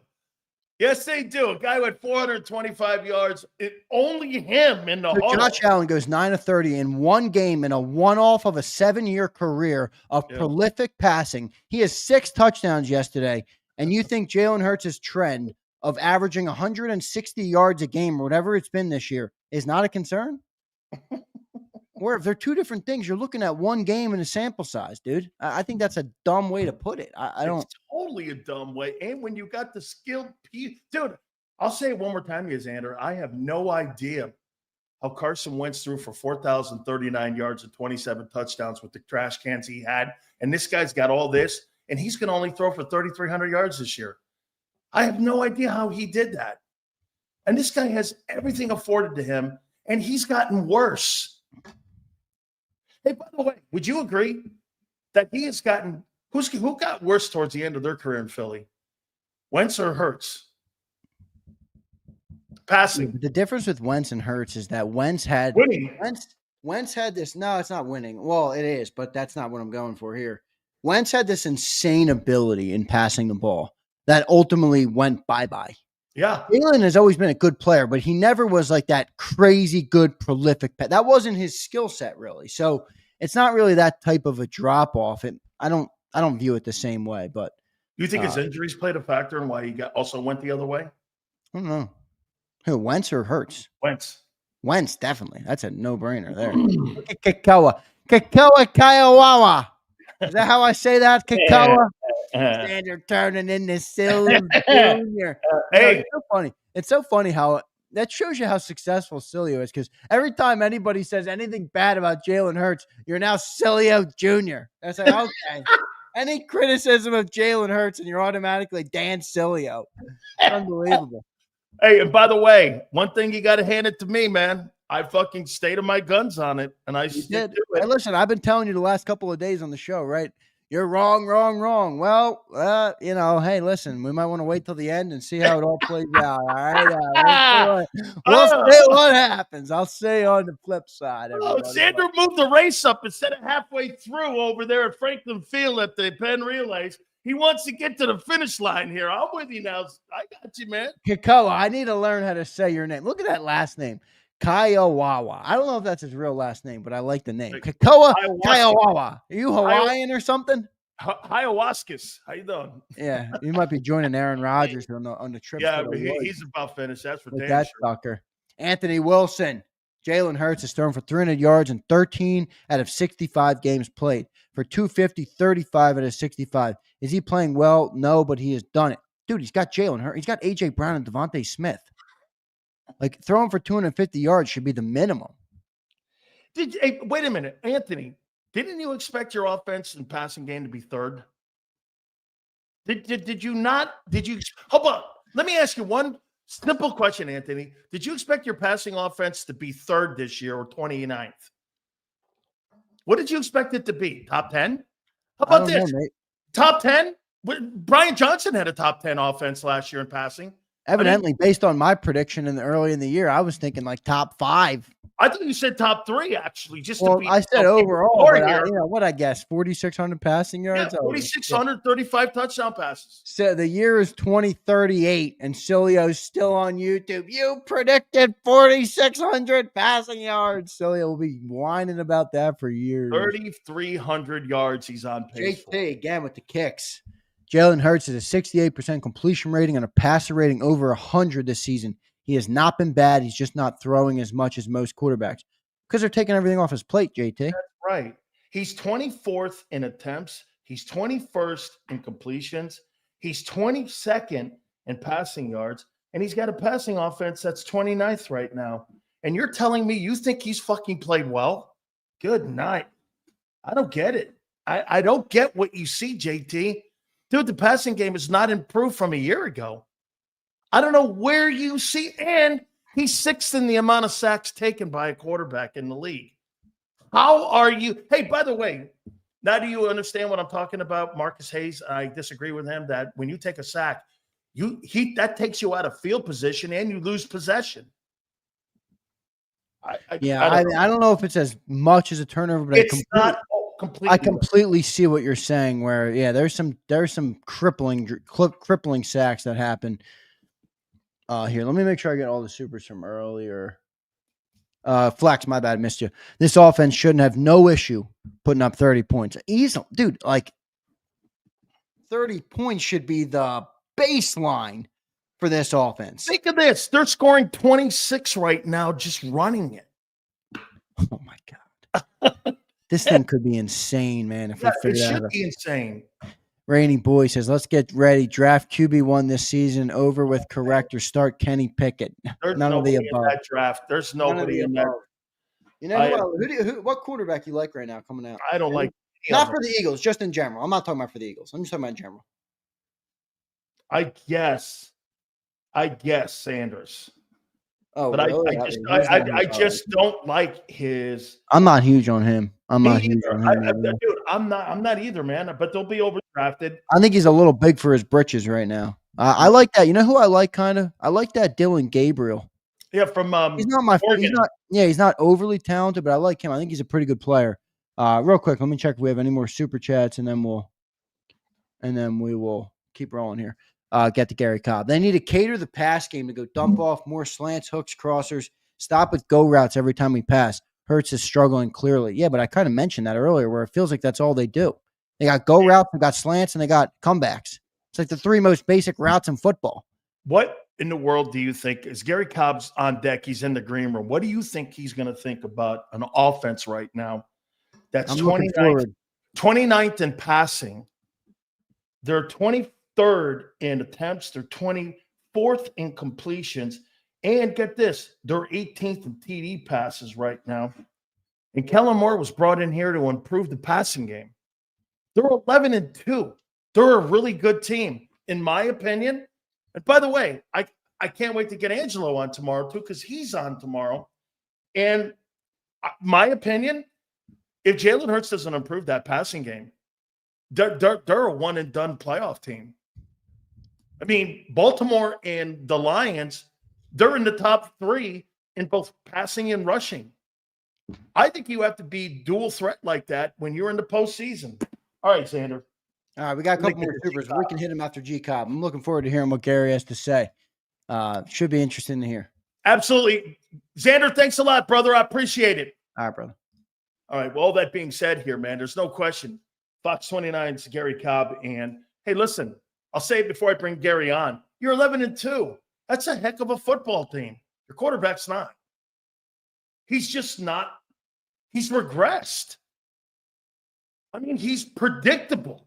Now, Gary may completely disagree with me on this, but I'll tell you what. The Panthers are going to pick 4th in the NFL draft in April. 4th. That's not a playoff contending team. Let's bring JAKIB in and get his take from Fox 29. I'll tell you what, Gary, I know this. Gary, I don't feel well and good about the win because the players of the Eagles don't feel good about the win. How do you feel about the win and what you saw against the Panthers yesterday? I didn't like it. I mean, I think that anybody being honest, can't say that they like it. And that's why, I didn't really some of the guys criticizing A.J. Brown. What do you expect him to do? He just said, what is our problem? What is the challenge? Our passing game. You got to lie to everybody? And look, Jalen has to know, well, he knows they're not getting it done. Now, all the different reasons, I can't say I know the specifics, but clearly Jalen Hurts, I mean, I can see that he's an issue. He's just not playing well. He's not seeing guys that are open, and that's a problem. And so I see all these guys jumping on A.J. Brown because after the game he comes out to ask him. He says it's our passing game. He didn't say Jalen, because he has a hand in it. The other guys have a hand in it. But look, right now they got to cut the BS. They do not have time to be sitting there holding people's hand. I mean, if they do not straighten this out, they are not going to beat the better teams. Like they got the game next week against Pittsburgh. They're going to get a chance to see that there are not too many teams better than Pittsburgh, especially the way they're playing right now. If they do not have a passing game, they got no shot. Come on, who's kidding who? And there are going to be some games where they're going to slow down Saquon. Don't expect where he's going to run for 200 yards against everybody. That's not going to work like that. And so their passing game is going to have to step up. And so, I was listening to the guys and some of the guys here, some friends of mine and stuff, complaining about A.J. Brown saying it's the passing game. No way. Come on. I mean, what do you want him to do? And Jalen Hurts after the game, he admitted that he's part of the issue. So they have got to improve things. They got guys running open. Like I see, the second or third play of the game. Wide open. He runs a corner. He's wide open. Wide open. Come on. And this is not high school kids. These guys are getting paid millions and millions of dollars to know what they're doing and everything. And right now, Jalen is not getting it done. And he's got to see the field better. And they need to do it, ASAP. They do not have a whole lot of time to make this correction because, the season is winding down and they need to play better. There's no question about it. Defensively, they didn't have one of the better games, even though I got to give Carolina credit. They're playing better. The kid that was drafted number 1, there's a reason. That kid is crafty. He doesn't have a gun of an arm, but he is crafty, and he can really make things happen, and he's a good athlete back there at quarterback. So they gave them problems. It's a game the Eagles should not have won the game. Kid drops a touchdown at the end. I mean, they should not have won that game, you know. So they got to play better. So how about this, Gary? This is the problem here. And again, I know he's missed starts, but this is per start. A.J. Brown right now is 42nd most targeted wide receiver in the league, and Devontae Smith is the 45th most targeted. I mean, and people go like this, and here's the excuse you like to hear that people make. Well, they're running the ball more at a higher clip.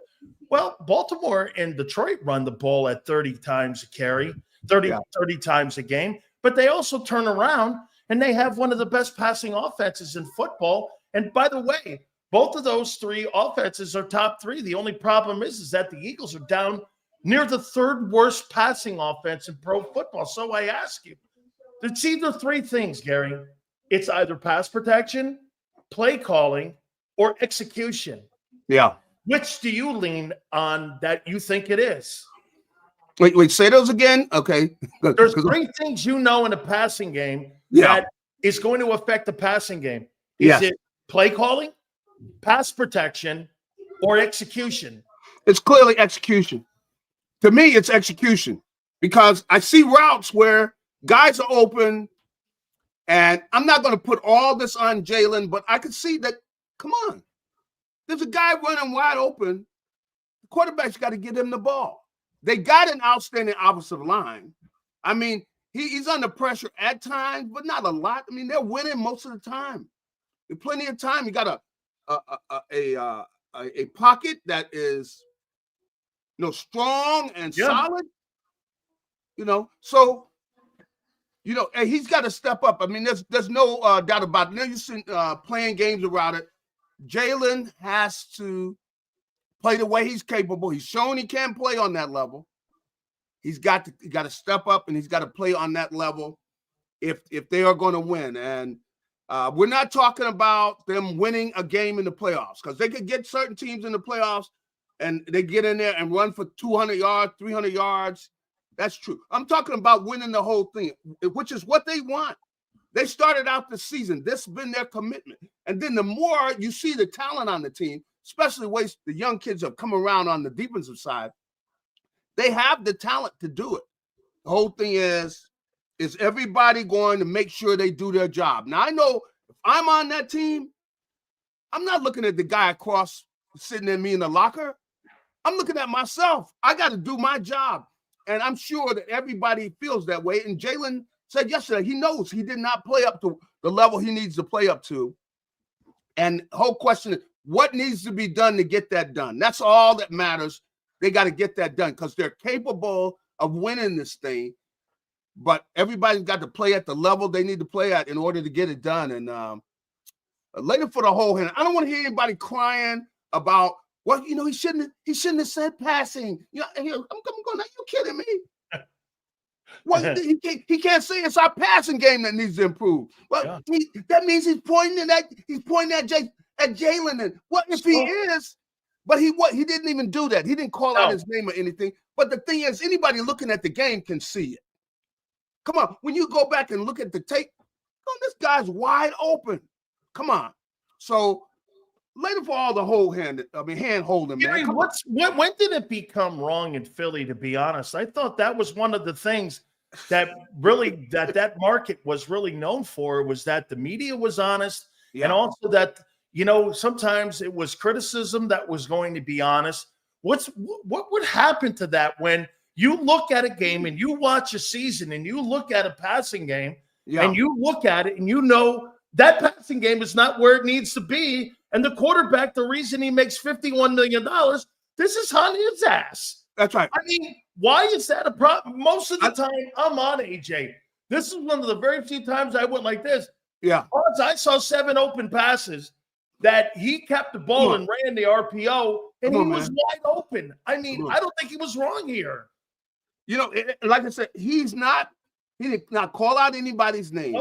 But clearly, however you want to state it, the passing game and everybody involved in it, that's what's got to improve if they want to get done what they want to get done. Okay, so I mean, it's just like, what are you talking about? You don't want him. Well, stop. What are you holding my hand? Stop holding my hand. No, want you holding my hand? Want you holding his hand? It's the time. The hand holding time is up. Come on, Gary, man. Hey, how about going this? on, man? You know this when you and I played. If you had a team that ran the ball for 209 yards, that game was over. It was over. Never close. That's right. Now, I watched that game yesterday, and I first time came away with this. I don't know if I've ever watched a football game where a team had 7 yards of carry, had 209 yards in rushing, and it came down where the opposing team had the ball in their hand with a chance to beat you. That's a team that's going to be in the NFL draft in the top 5. I'm not sure I've ever seen that. Gary, are they catching up? Are they catching up now with the way to beat Philly is to make that passing game have to beat you, because that 209 almost wasn't enough to win that game. Come on. They needed to execute a couple of passes there at the end to get the first down. They couldn't do that. Sack. Come on. Couldn't even do that. I mean, and I know that, hey, the game is not easy. Come on. Everybody knows the game is not easy. But look, right now, this is not the time for holding people's hand. Okay? You got to get the job done right now. And that means everybody takes a look in the mirror and you sit down, look at the tape, and you got to make the corrections, and you got to do the job. What are you seeing? What are you not seeing? You got this guy's open on this. Why didn't you see this guy? And and at the same time, this is a team sport, and all these guys know it's a team sport.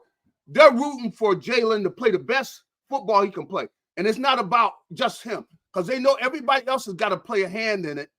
And so guys are trying to do their job, but ultimately, if he's not making the right read and he's not seeing guys that are open and getting the ball to them, they know, hey, this ultimately is going to decide our season, because we got to play at the top level of our game, especially down the stretch. We've got to do that if we are going to go where we want to go. And we know we got to beat some good teams.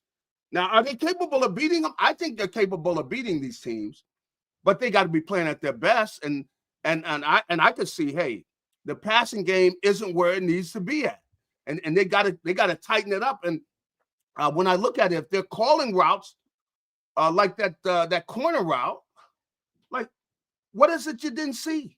I mean, like, hey, let's go back through it. And I've sat in meeting rooms and been chewed out. Come on, who's played the game hasn't been, but you got to do the job, man. Yeah. You got to do the job. Ultimately, that's what it comes down to. And when you sit down there and look at the tape, you cannot hide. When they put that tape on, man, you can't hide anywhere. Either you were doing your job or you were not doing your job.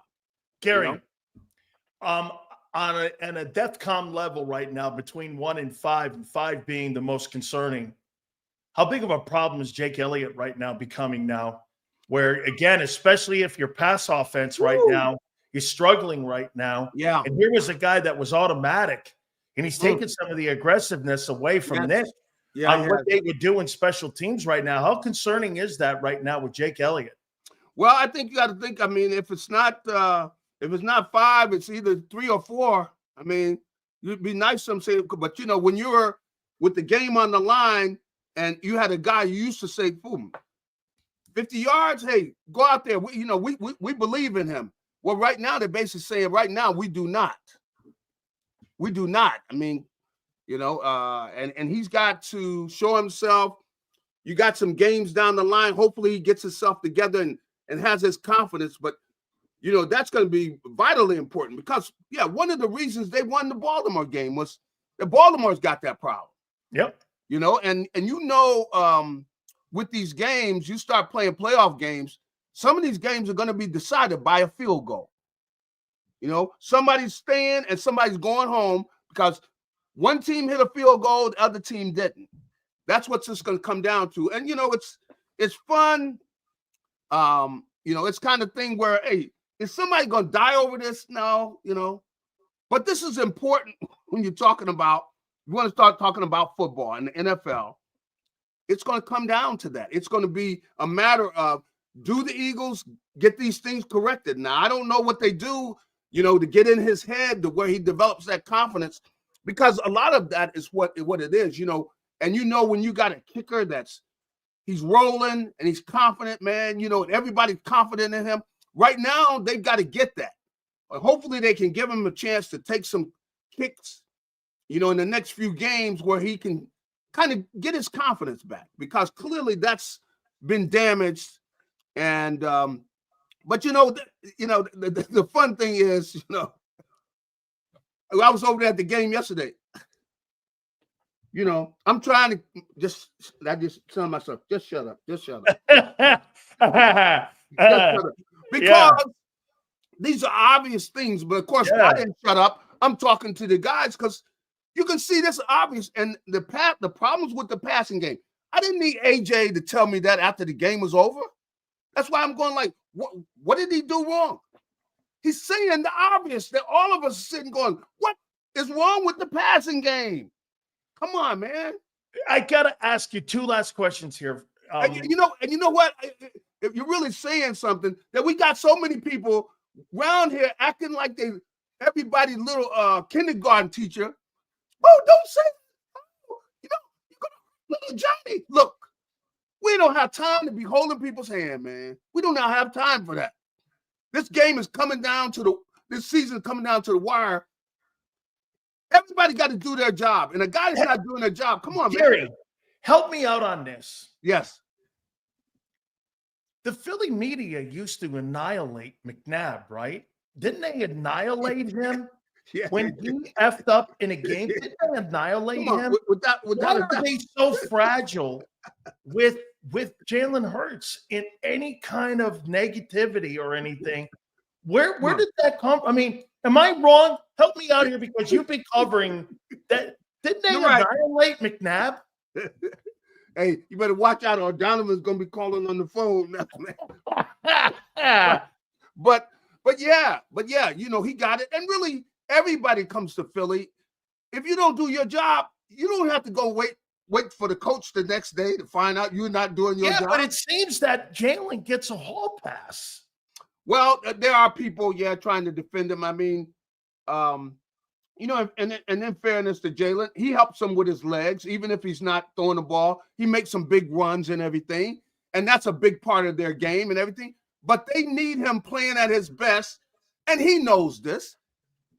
If he's playing at his best, they got shot to win this whole thing. If he's not, then you know what? You might well know this party, it's not over yet, but it's going to be over soon. Okay? So that's the deal. And that's the fun of it and everything. And that's really the fun part of Philadelphia is, like I said, you don't have to wait to look at the tape. They're telling you know what? Such and such you play like, Yeah. You're going to hear it when you're walking out of the gate. You know what I mean? You'll have a little kid go, you screwed up today. Hey, Gary, I saw something in the game on Sunday, and you tell me if this is going to start concerning you as you finish up these 5 and get ready to go into the postseason. I saw Nolan Smith get picked up and thrown on his bucket by those guys, and they weren't setting the edge over on that side. Yeah. And now that you're going to ask him to have more volume of reps, I'm wondering if that's going to lower production, because there's only a 3-man rotation out there. I don't know what Huff is going to look like when he comes back. I don't even know if he's going to come back. But right now they're rotating with 3 guys. Is that something to keep an eye on as you're moving towards the playoffs here? Because you got a lot of young guys out there right now. You've got Josh Sweat, you've got Nolan Smith, and you got a lot of youth in Jalix Hunt.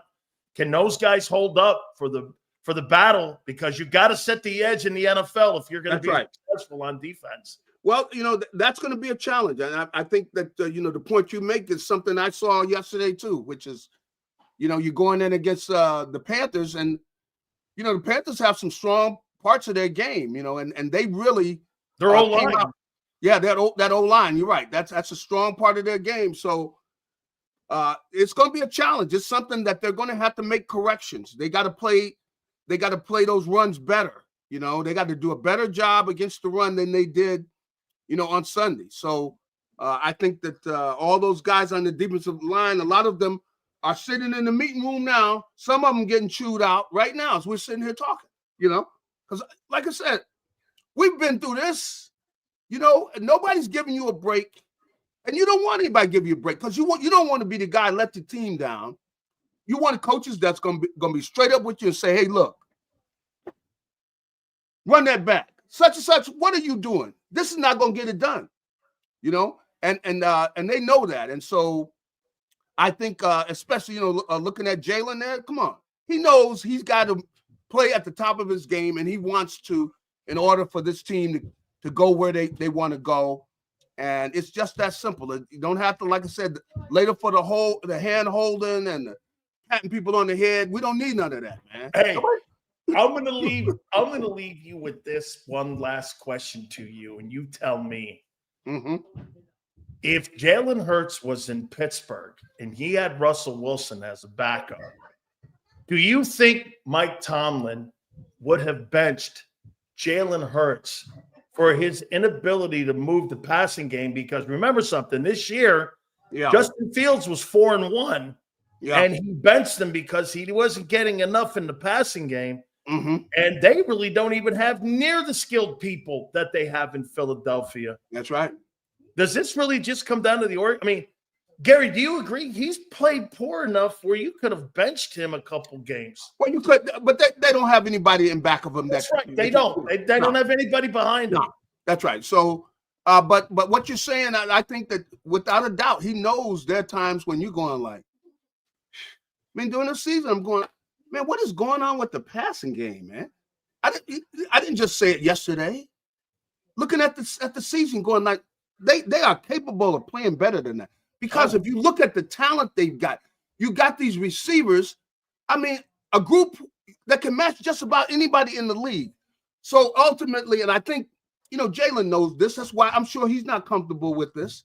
He knows he got to play better. And the whole thing is, I know the coaches, they better know what they need to do to get things turned around, or, we're just blowing smoke, man. Talking, you're blowing smoke talking about who you say you're going to beat. They're not just going to beat them just with their passing game. The thing they're going to do is they're going to beat them with the combination of their passing game and their running game. Absolutely. That's my grandson up there yelling at me. But hey, Gary, absolutely awesome stuff, man. I can't wait to see this Pittsburgh game. It's going to be quite interesting. That's going to be a good one. Hey, I'm in agreement with you here, man. I mean, this is one of the times. Hopefully they get it together, man. Hopefully they get it together. Hey, I'm with you on this one with AJ. I didn't know going like this. Hey, man, I'm wide open. I mean, I'm the 42nd targeted guy in the league now, and I make $35 million. I thought you're paying me to make plays for you and help the off.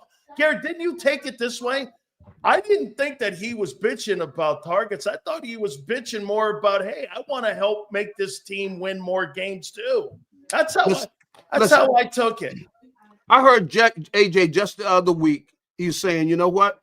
I don't mind us changing the game and making us a running game because I see Saquon and how effective he is. That's why I'm trying to get a block, let him take it to the house.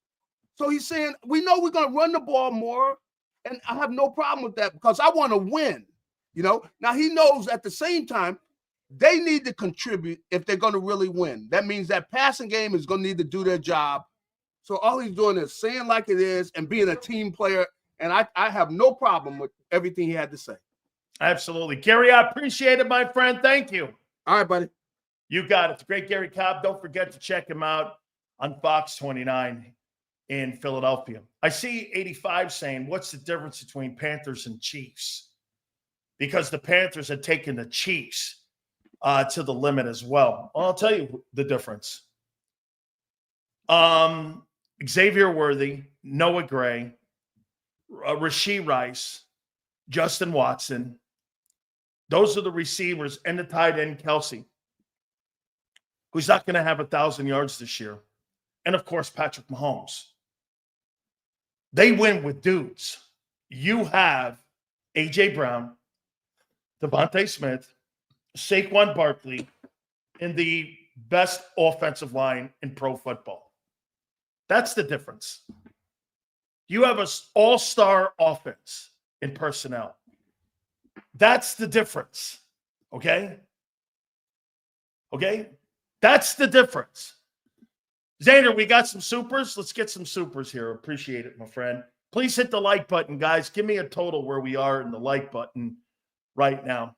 Xander, I heard Big Sills one time, an instant converted. He's a cult leader. I'm Jim Jones. No. What Big Sills does is Big Sills holds to his convictions. Your guy's not a good passer. How are you doing? This roster won't be around for long because I don't want to look back 10 years from now and be like, damn, we didn't win multiple bowls with this. Correct, Devontae. Thank you for the super. Absolutely. Hot take. Eagles lose before the NFC title game this year. AJ asked for a trade. Not saying I want it to happen, but we see this trend, and AJ can't blame him. All right. Well, it says trust the preparation. What does Buddy do during the week? Fantasize about crayfish, jazz music? What are you doing, fellas? Holy cow. That's my boy Pumper. Pumper pumping it in there, baby. That bum juice. Listen, I like Hurts. He hasn't been playing up to standard. But that's a nice comment. I'm not the one saying he's elite or anything like that. He's what we have, and so I root for him. Q. Nobody says you shouldn't root for him. Not saying that. He's just not good enough. You upgraded running backs. You had 2 Pro Bowl running backs. You upgraded. You went to Barkley. Why wouldn't you want to upgrade your quarterback? I mean, dude, the passing game is garbage. I'm a cult leader now. Holy cow. You hear that, bum juice? Gifted 1 JAKIB Sports membership. My man, M. Reyes. Guy who gives me a ton of shit. Yeah. Do you think it's worth it to go past heavy next few games, even if we lose a couple of games to develop the passing game? Our floor is in the standings right now is 2 seed. Hey, Eagle podcast. No, stick to what you're doing. Don't deviate off it and confuse the whole process now. You are hey, dude, you're what is this going to be, week 15? You're going to change shit in week 15? Don't act like last year. Don't act like last year. That's all of them. All right. Appreciate it. Xander, thank you. All right, guys. Hey, don't change anything now. Too late. I see people in here going, well, you know, it's not too late. We still got a couple games. You ain't figuring shit out. It's what you are. This is who you are. And Big Sills, truth, justice, in the Big Sills way has been telling you. See what I told you? I told you, you come back. It's just coming back here. Cult leader is the best. And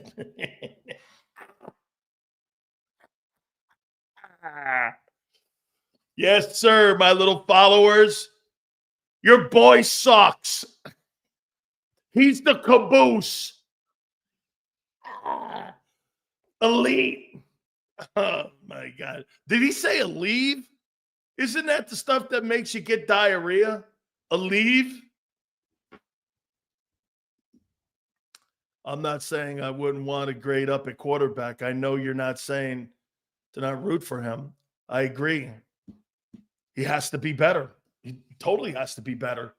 Elite! That's an elite quarterback. Guy who misses wide open, and you got teammates bitching at him. You doing? Holy shit, man. I haven't even gotten to all my topics today. Dude, look at this shit. I have written hundreds of things. I don't think I even did my game. By the way, I didn't have a lot of game balls to give out because there weren't very many to give out. Okay? There weren't. Big Z's retiring the word elite. No way. No way. Look at this guy. Stand by your prediction. I did, dickhead. I also stood by my prediction your boy would never throw for $4,000 in his entire NFL career, and he never will. I'm also standing by the prediction he'll never win a Super Bowl. I'm also standing by the prediction that that guy is an awful passer in the pocket and will never improve your passing game. And it's the weakest link in your huddle. You want a couple more? You doing? Sam Darnold would improve the Eagle passing game. Let's take a look at Sam Darnold on what good coaching got Sam Darnold this year. Let's see. Sam Darnold sucks, in my opinion. Let's see, Sammy Darnold. Where is he here? Sammy Darnold. Can't be good. He can't have good numbers. No way can Sammy Darnold. How many teams has Sam Darnold been on? Okay? How many teams has Sammy Darnold been on? Let's see. The Jets. I saw a ghost. Carolina?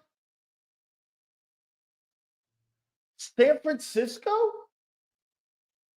And now Minnesota. Is it 4? That's Sammy Darnold? Lies and justice and the big sales BS. Well, let me show you a better quarterback than your boy. Let's see, Sammy Darnold. Shit, Sam Darnold has got as much passing yards, right? Hey, Xander, check this out. Sam Darnold right now has as many passing yards right now in TDs. He has more passing yards right now and more touchdown passes than what Hurts is trending for. Sammy Darnold, and he's also 11-2. Let's see what he's trending for. So Sam Darnold's going to throw for 4,440 yards and 40 touchdowns.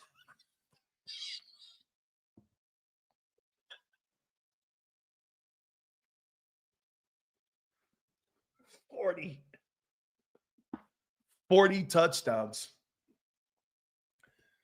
Here's another one for you. You ready for this one? Here's the best pass-catching duos in pro football. Justin Jefferson is going to have this year 1,600 receiving yards and 10 touchdowns.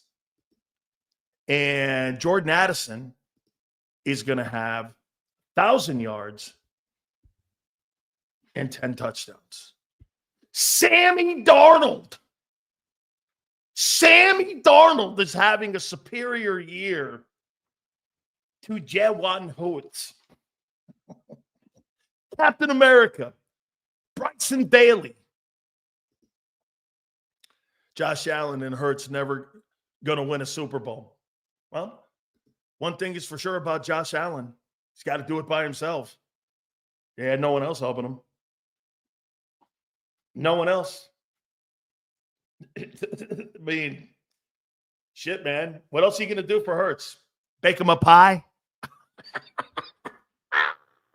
Hey, Sandra, what are you going to do for Hurts next? Bake him a pie? Shit, you got him a top-flight running back. You got him 2 top-flight wide receivers. You got him the best offensive line. What are you going to do next? Bake him a pie? Take him to dinner? What are you going to do for him? I mean, what else are you going to do for him? What else could you possibly do for him? What are you going to do for him? How much more can you not do for this guy? Jesus criminy. You've given this guy everything he needs, and he sucks as a passer. Sucks as a passer. He's a good football player. Yeah. Sucks. Yeah. Who's LJ? Who's LJ? Never heard of him.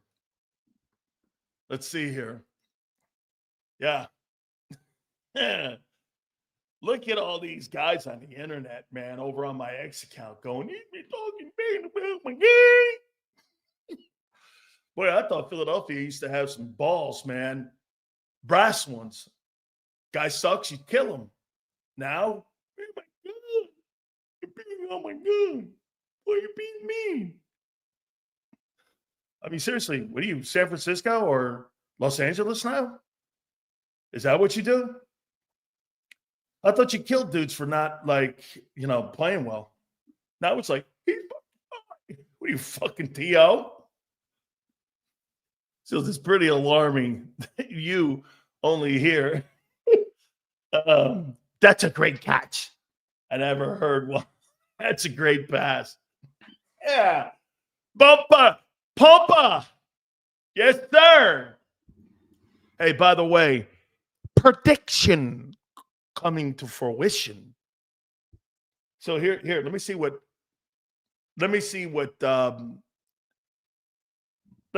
Bryson Daly Hurts is trending for this year. Hey, Hurts could run the Army offense. And they're both 11-2.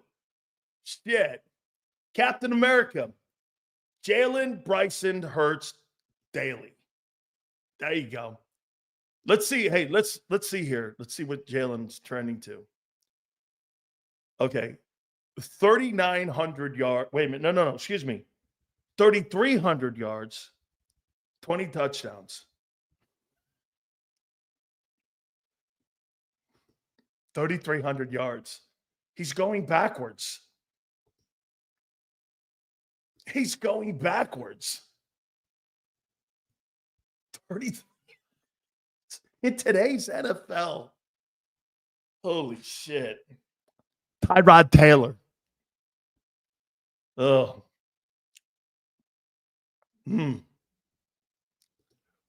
See here. Still soft topic, but how many times does Josh Allen completely ball out and not be good enough to win? Does that take a toll on you mentally? Sure it does. Look at Joe Burrow. Joe Burrow's having an iconic year. Dude, what we told you before, Josh Allen doesn't have a good team around him. He's got a decent team around him. Jalen Hurts has got a spectacular team.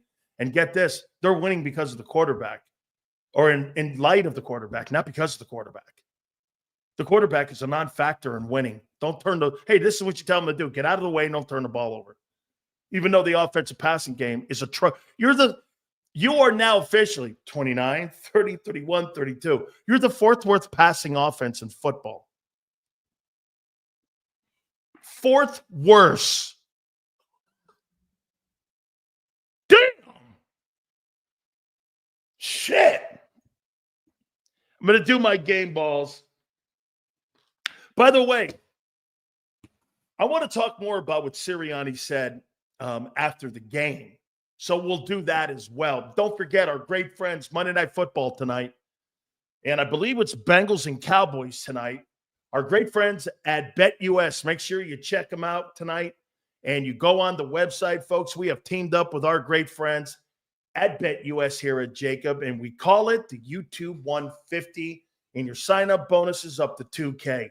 Your second sign-up and third sign-up bonuses are 125%, all the way up to $2K. Don't forget, also, if you're in crypto, 200% up to that $2K. You can do that as well. Go to betus.com.pa. That's betus.com.pa. Fastest payouts in the business, 24/7 personalized service, 365 days of the year. Live wagering on all major games. Make sure you check our friends out at BetUS at betus.com.pa. That's betus.com.pa. And do me a favor, tell them Big Sil sent you. If you missed any of today's show on the JAKIB Media channel, listen to the podcast on your way home. Available on YouTube, Apple, and Spotify. Ignite your nights with free live entertainment daily, only at Live Casino and Hotel Philadelphia's Center Bar. 7 days a week, enjoy some of the region's top party bands, performers, and DJs as they take the stage in the heart of the casino action. Great cocktails, live music, and lively moments. It's all happening at Center Bar at Live Casino and Hotel Philadelphia. Visit livecasinophilly.com for more details and the complete list of upcoming events. Must be 21 or older. Gambling problem? Call 1-800-GAMBLER. The following is a real testimonial from the father of a young injured victim. I didn't think she was going to make it. Major Perry's daughter was the victim of a horrific accident caused by someone else's negligence. If you don't find the right counselor, law firm that you're looking for, you will get lost in the wilderness. Badly injured? Call the Fritz and Bianculli Law Firm at 215-458-2222 and find out why they say, "We got this." In our hometown, we all look out for each other. We step up to keep our communities going strong. And at Independence Blue Cross, we're here to keep you going strong as the #1 health insurer in the region. No IBX is always looking out for you.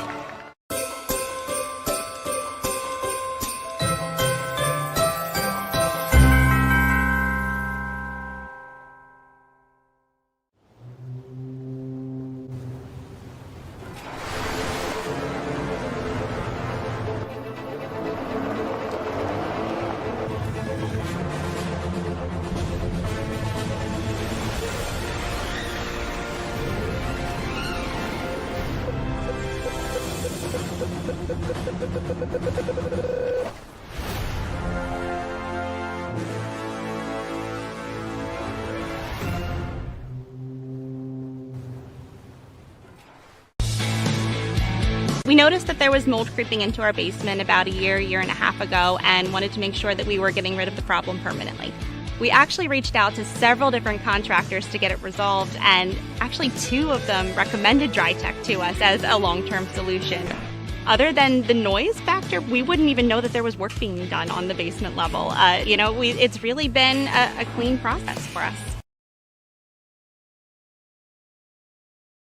Score and save this football season on your car insurance. Before the next game, save up to 40% on your auto insurance policy. That's right, 40% savings. Call an audible this season and contact the Del Val Insurance Group. They're an advocate for you, not an insurance company. That means they'll get you the right coverage and save you up to 40%. Call managing partners Fran or Jim of Del Val Insurance, 215-354-0122, or score and save at dvigi.com. dvigi.com.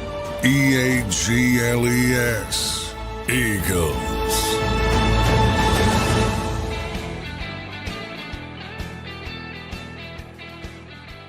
Big Sil's right. Excuse me. Hit the like button. Big Sil's here, National Football Show. We appreciate it.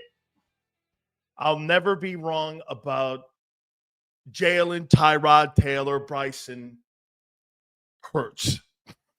Yeah. Holy cow, man. That guy just sucks out loud as a passer.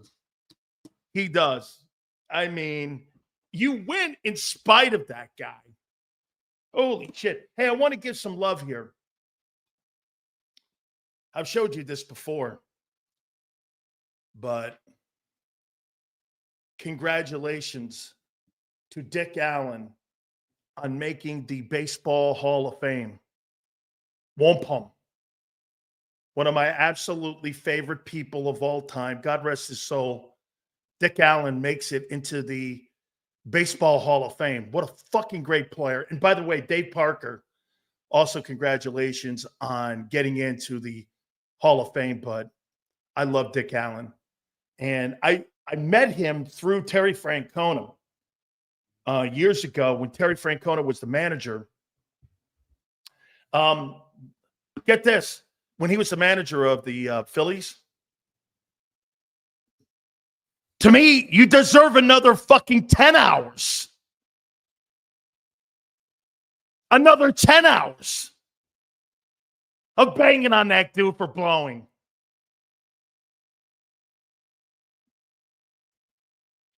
Stop defending mediocrity.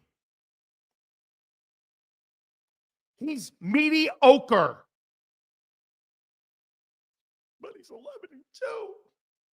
Big, not because of him.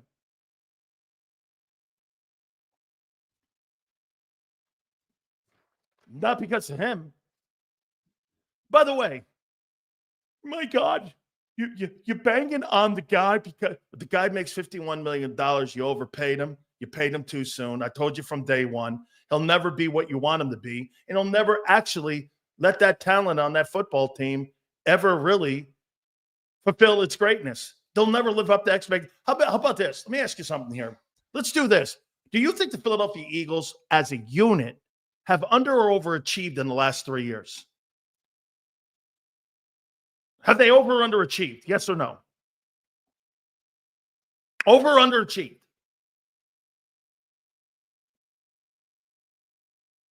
Have they over or underachieved?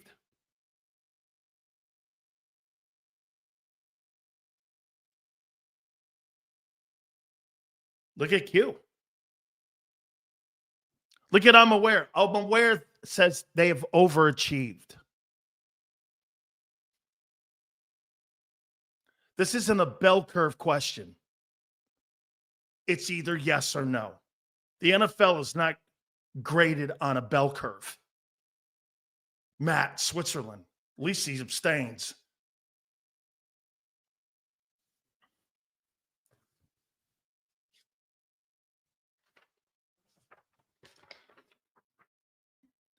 Josh Allen is throwing to the JV squad from Buffalo. That's right, Josh. Josh Allen has nothing to throw to, and he had 6 touchdowns. He can't play defense. Absolutely true. Hurts has the greatest collection of talent of any quarterback in the league. Will we not agree to that?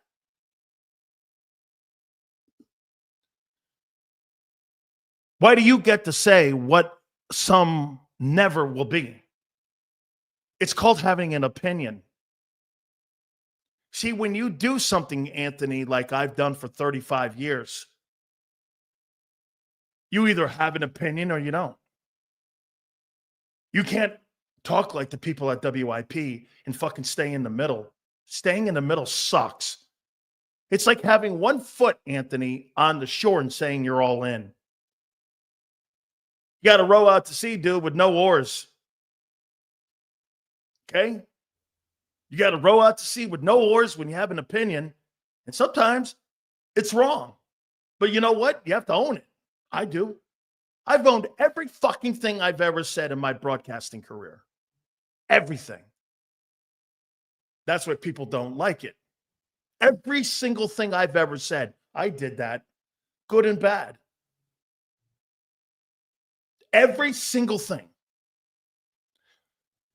So sensationally proud of my career. I can't help it if people wanted to direct it in different ways. But I have no problem saying I am 1,000% behind everything I've done, good and bad. Because you know what? At the end of the day, you're on the air for as long as you are, like I am. I'm on 20 hours a week. I used to be the same way, 20 hours a week in radio for 29 years. You're just going to say good and bad. I have no problem with that. One thing you'll always get, though, you ain't going to get a waffle in the middle. How you doing? Or some bullshit take. Here's some more. Here's some more Hurts love. So right now, Jalen in attempts, like I said, he's 21st, 22nd in completions. He's 24th in passing yards. And he's 20th in yards per game.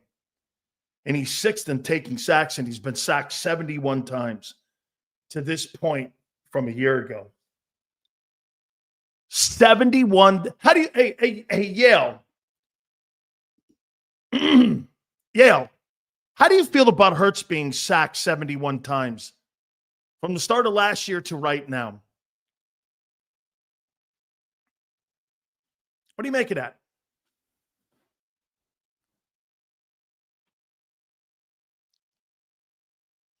Yeah, what do you make of that? He's been sacked 71 times. since the start of last year. I mean, I think that's a lot.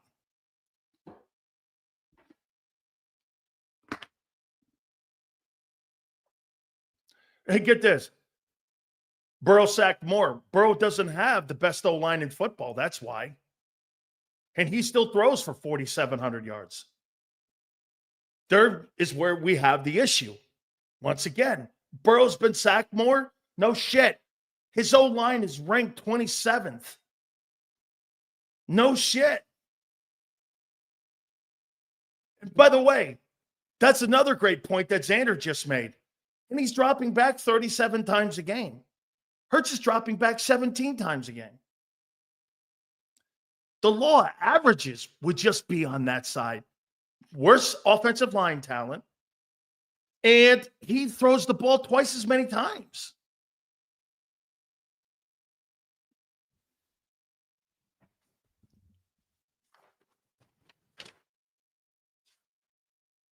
I mean, here's Kyle.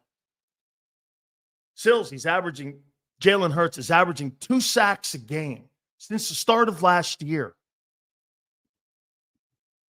Those are plays that take you out of field position.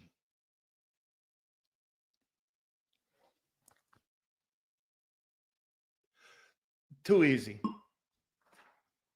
Did you not? Hey, by the way, I'm going to keep doing this. You got a heck of a team. You got a heck of a team. I would make this point to you. Let me go over here.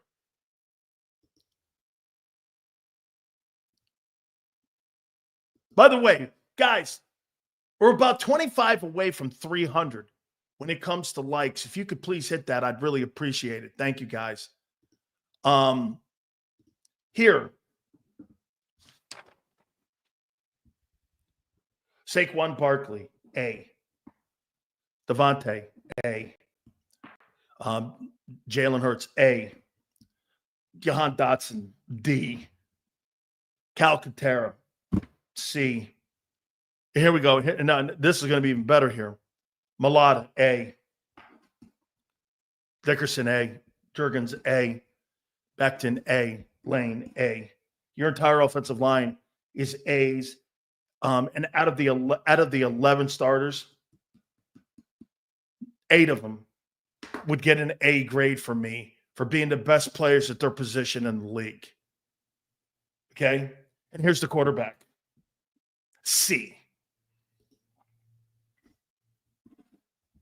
He's on the same level as Jahan Dotson, the third wideout. He's battling it out for the worst guy in the offensive huddle. Get this. Watch this. Is Jalen Hurts better? Who would you rather have, Jalen Hurts or Barkley? I'd take Barkley. Who would you rather have, Jalen Hurts or A.J. Brown? I'll take A.J. Who would you rather have, Jalen Hurts or Devontae? I'll take Devontae. Who would you rather have, Jalen Hurts or Jordan Mailata? I'll take Mailata. Who would you rather have, Landon Dickerson or Hurts? I'd rather take Landon Dickerson. Who would you rather have, Cam Jurgens or Hurts? Probably Hurts. Who would you rather have, Micaiah Becton or Hurts? I don't know. I don't know. I might take Becton, okay? I think Becton has had the best year of any player in that old line outside of Jordan Mailata. I think he's had a better year than Lane. Now, I don't think it hurts he's playing next to Lane. Okay? Hey, man, I'll tell you what. Playing next to Lane, Micaiah Becton, shit, he's playing outstanding football. Outstanding football. Just sensational. Numbers aside, use your eyes. Hurts looks nothing like the other star quarterbacks in the league. Burrow, Allen, Herbert, Mahomes, Jackson. It's not even close. Isn't that simple of a take? Josh, right. Don't let your eyes lie. Just watch. Think that guy's better? And Josh, you know what they'll do? They'll send over to Xander and everyone else comparisons with Mahomes. And you're like, what are you doing? And you're like, what are you doing? Like, he's not better than McNabb. Anybody who thinks Jalen Hurts is a better player than McNabb is insane. He's not better than Vic. Who would you rather have? What do you think Michael Vick would do with this talent? Do you think Vic would win with that talent? Could you imagine Michael Vick in that huddle with that?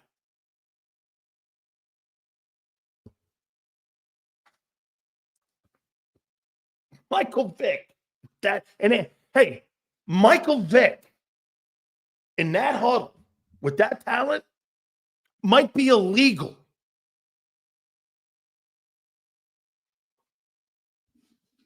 I mean, that might be illegal.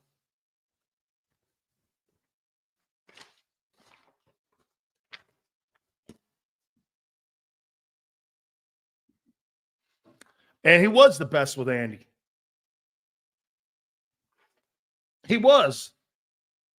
By the way, I want to talk a little bit about what they said after the game. I don't want to do that word salad bullshit press conference today that Sirianni had a chance to think about shit so he could answer. Don't ever take the first. Get this, Xander. I learned something about the Philadelphia media today. You know what it is? You want to know the truth from Vic and Hurts? Listen to the press conference right after the game. Don't listen to that Bob Lang setup questionnaire kind of bullshit that they had today because they get a chance to prep them. That's an emotion after a game when you get the coach and you get the player. That stuff they did today is a setup. Don't have nothing they said today, unless Nick screws up, is worthy of anything. Hurts pulled to Mark Sanchez by running into Lane. I saw that. And I got to give it to Mark Sanchez. He even brought it up on the broadcast. I thought it was pretty cool. How are we 11-2 and have this amount of problems? Not even Jesus can save us. I thought Hurts was Jesus.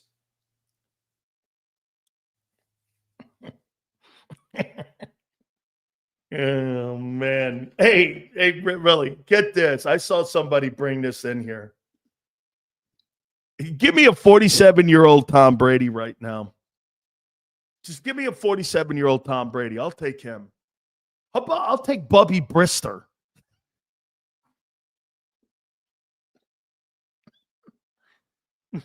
Yeah, I'll take Bubby Brister. Okay? Hey, could you imagine Tom Brady? Hey, do you think, Xander, do you think Tom Brady could come in right now and run that offense effectively and efficiently? Coming out of the booth and going right into the huddle? Better than Hurts? Do you think he could run that offense more effectively and efficiently? Hey, dude, you might want to call Ben Roethlisberger. Hey, Ben, what are you doing? You know, I mean, you're not quite 40 or something. Why don't you come on over here, man? Come on, Ben. Hey, Philip Rivers. Come on here, man. Why don't you come on over? I'm looking for anybody right now. Shit. This guy goes like this. Wait a minute. Look at this one here. I'm awake or you without training camp? Hurts had training camp. Didn't help him. This guy walked right into a buzzsaw. How about this? Hang on. Without training camp? Dude, Jalen Hurts had training camp. What happened there? Elite. Oh, my God. What an elite quarterback. You guys have an elite. Hey, give me Kevin Cobb. Jeff Garcia. I'll take Joe Flacco would fucking kill it. Holy shit. You put Joe Flacco in that offense, Joe Flacco would make that shit work. God, give me anybody. Ken O'Brien. Oh, I don't know about Ken O'Brien, but Ken had a winning record. Ken had a winning record against Marino. So Andrew Luck would destroy the league. Holy shit, Carson Wentz. Don't go down that light. Don't go down that lane. Because then you know what you're going to get. You're going to go, he'll never be the player that Jalen Hurts. Why? They both were instrumental in getting teams to postseasons, and they both finished second in the MVP voting. One guy's a single-season passing record holder. That's Wentz. Hurts can't get over 3,200 yards.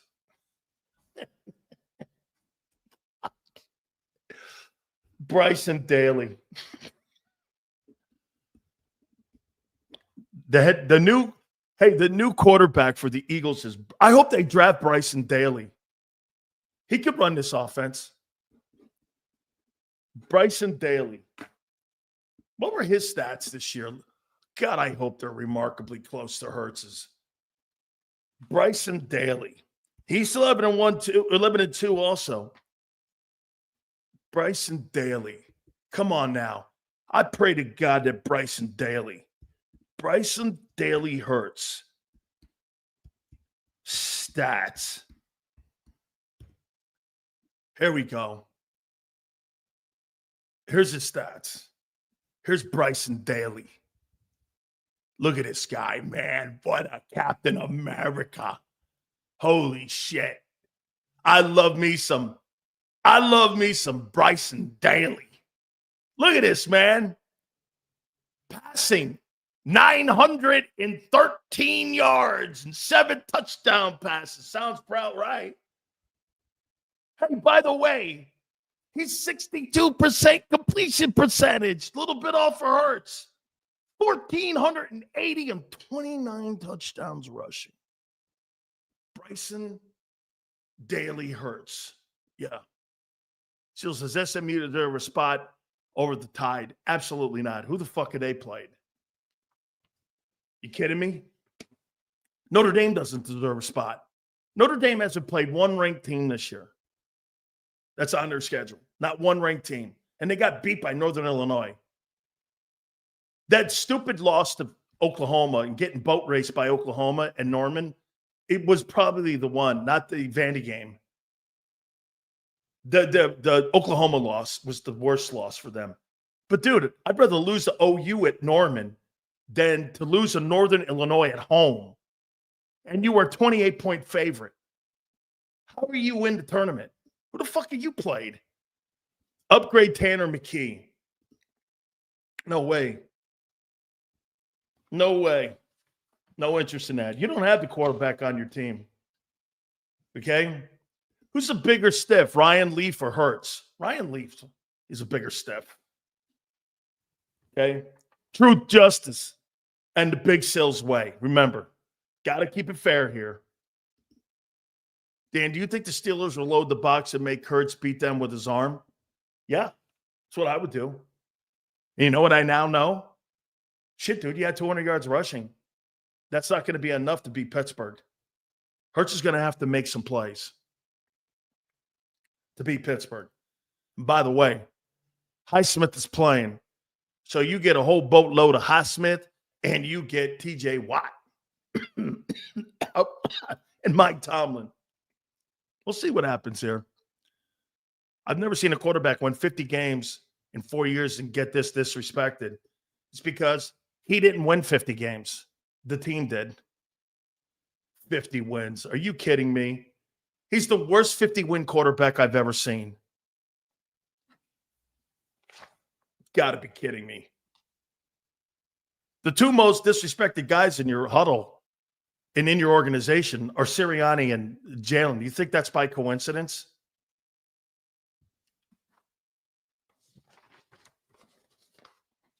You got a great – hey, this is what happens when your general manager builds your team. This is what happens.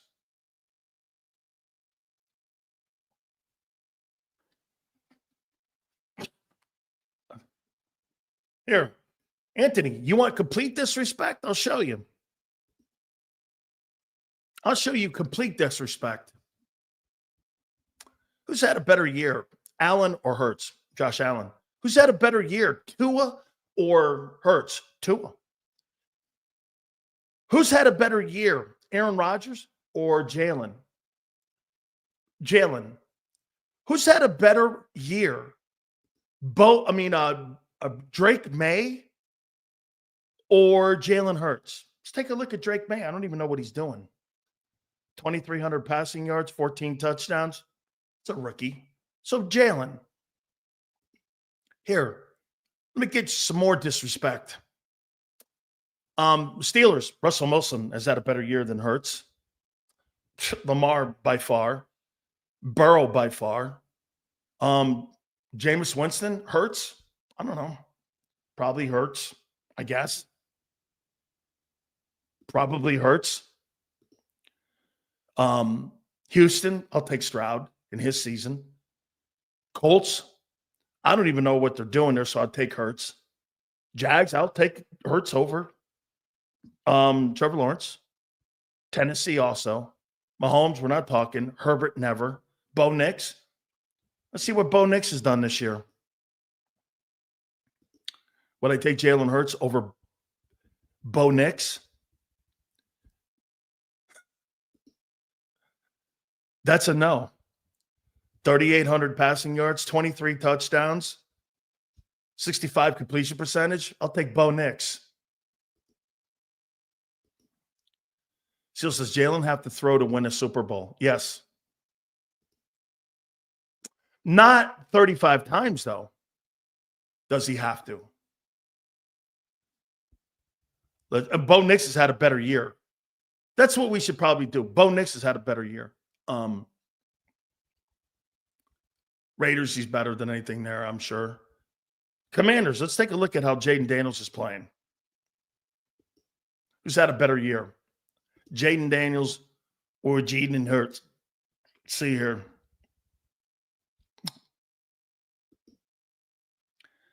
Jaden Daniels, 38. Oh, they got compatible records. 70% completion percentage. He's thrown for more yards, 3,700, and he'll have 21 touchdowns and 100 quarterback rating. Jalen Hurts and Jaden Daniels having the same year, James Jones. I'll take Daniels. Daniels had a better year. It's Washington. Let's see who else has had a better year. Dude, everybody's had a better year than that stiff. Let's see here. Well, Daniel Jones, Cooper Rush. Let's take a look at Jared Goff.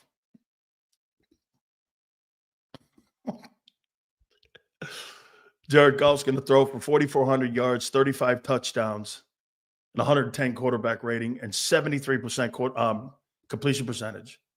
That's not even a story. Goff was having a way better year. Who else? Let's see here. Minnesota. Sam Darnold's having a better year. Let's take out Jordan Love. He's having a better year. Jordan Love or Bryson Daly. Ooh, these numbers are down. But no, they're not really. 3,600 passing yards he's projected. Oh, he missed time. That's why. He's still going to throw for 30. Get this. This fucker's got 21 TD passes already. Are you kidding me? Really? Is that right? Jordan Love has 21 passes and he's missed 5 games? Holy shit. Is that good? If he was in college for 9 years, you should have a better year than Jalen Hurts. Who's the quarterback for Miami next year? That Cam Ward? I don't know. We'll see. So he missed 4 or 5 games? Is that right? Jordan Love? He's going to throw for 30 touchdowns and 3,600 yards, and he missed 4 games. He's going to have more passing yards and touchdowns than Hurts in 17 games this year. He's had a better year. Let's see. Oh my God. This is fucking too easy. How about, wait a minute. I got another guy. Surely Jalen Hurts has had a better year than Caleb Williams, right? You want disrespect, Anthony? I got it for you here. Surely he's had a better year than Caleb. Let's see what Caleb's going to do. Caleb's going to finish the season with 3,600 passing yards and 22 touchdowns. He's going to have more yards and more TDs than Hurts. He's had a better year. Caleb Williams.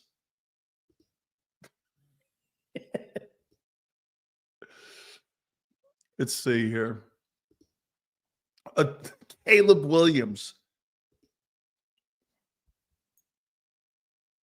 Hang on here. Let's see Baker Mayfield. Who's had a better year, Baker Mayfield or Trash Can Hurts? Baker Mayfield, 4,400 yards and 39 TDs. 70 completion percentage. Versus Trash Can Hurts. Hurts is hurting AJ in Smitty's prime years. He absolutely is. He's had a better year. Be second year in a row, Baker Mayfield's outplayed Hurts and beat him. Let's see. Wait a minute now. Surely he's outplayed Kirk Cousins. Cousins did beat him. Surely he's outplayed Cousins, right? Let's see here. Cousins is going to throw for 4,600 yards and 24 touchdowns. His picks are all too high, though. So 20 picks is what he's trending at. I don't know. Push.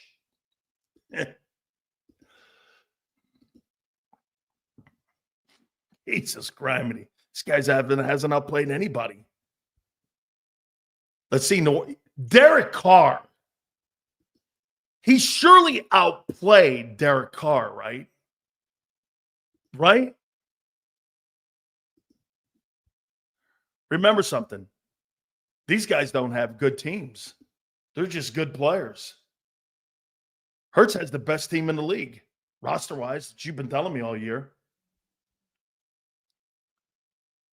Yeah, Jalen will beat that. Then again, he's going to have just as many touchdown passes. He missed a boatload of time. I don't know. Derek Carr's numbers aren't that bad. Give it to Jalen over Derek Carr. Oh, my God. Hey, fuck. This guy stinks. Let's go here. Hold on. Panthers. He's outplayed Bryce Young, right? Yeah, well, I'm not even going to look at that. Bryce has been yanked in and out of the lineup. So we got one more division. The West. Okay. Do we not agree? Jalen's outplayed Geno. Let's see.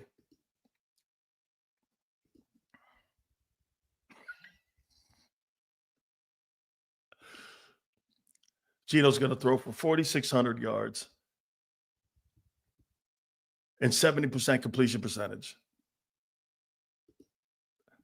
This is embarrassing. Shit. This is more embarrassing than I thought. Rams.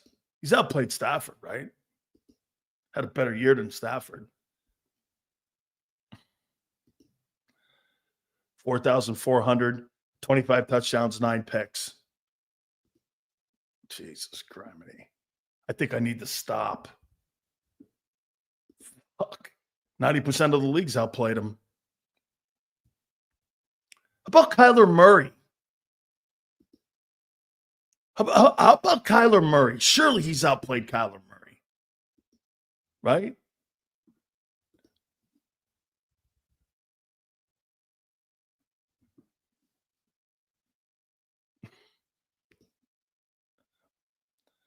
$3,900 yards, 20 touchdowns. About the same.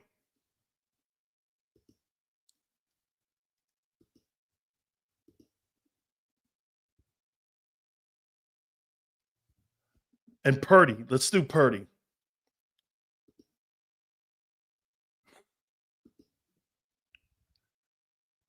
Purdy's going to throw for 4,000 yards, 20 touchdowns. Your guys are stiff. Do any of the guys have a... Nobody said he didn't have a better team around him. You got a great team. If you're... Hey, nobody said that. He's got the best team in football. All those guys don't have anything remotely close. But the point with that exercise was your guy doesn't take advantage on making everybody better around him. Wide receivers suck right now. Passing game's the worst. There's only 4 teams in the league, 30. No, there's only 3 teams worse than you in football passing. 3. 3 teams. By the way, Xander, those 4 teams that he brings up. Let me take a look at that for a second. Let's see something here. And take a look at this on what you're paying those quarterbacks who have the worst passing offense in pro football. Let's take a look. Here we go. Okay. The Patriots are paying for a rookie, so there's no money there. The Giants cut Dimes Jones. Tennessee's not paying anybody. And the Panthers are on a rookie contract. The only quarterback that is being paid $50 million in the bottom 5 are the Eagles. The rest of them are all rookies and nobodies. Do you understand? The money you're spending the most money to have the worst passing offense in the league.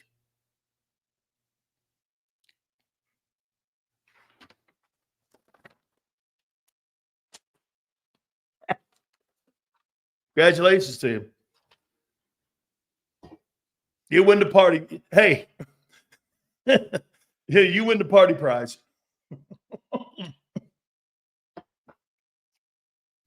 Hey, here we go. Look at this guy.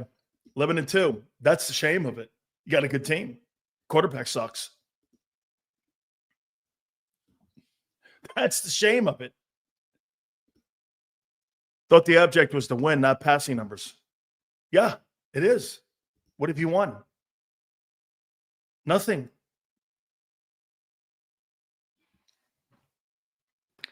Right now, you're overpaying everybody. You're overpaying the wideouts. You're overpaying the tight end. You're overpaying the quarterback. To have the worst passing offense, what are you paying for? Oh, wins. Thank God for Saquon Barkley. If Barkley, hey, let me ask you this. Hey, Bob, if you're in here, or anybody with any kind of common sense in here, Yale, if Saquon Barkley is not on the Eagles, how many wins do they have this year? Does this offense look even more like 23 if Barkley's not on there? And say you have DeAndre Swift. Say you have DeAndre Swift. Let's give you a Pro Bowler. He's not a bad player. He's really good, actually. And you don't have Barkley on your team. How many wins do you have? 5, 6, 7, 7.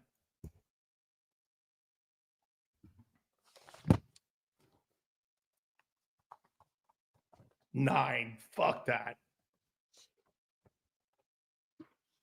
This guy thinks he'd have 9 wins with the worst passing offense and a lesser running offense. How about this? That guy, there's a guy in here that actually thinks that without Barkley, this lunatic right here thinks that they would be 11-2 with the worst passing offense in pro football, one of them, and a lesser Barkley. Shows you how fucking dumb he is. Box of rocks. Box of rocks. Box of rocks. Yeah. Barkley's impact in the defense is 180. Absolutely. By the way, hey, Yale, don't you think that Barkley's made the defense better and vice versa?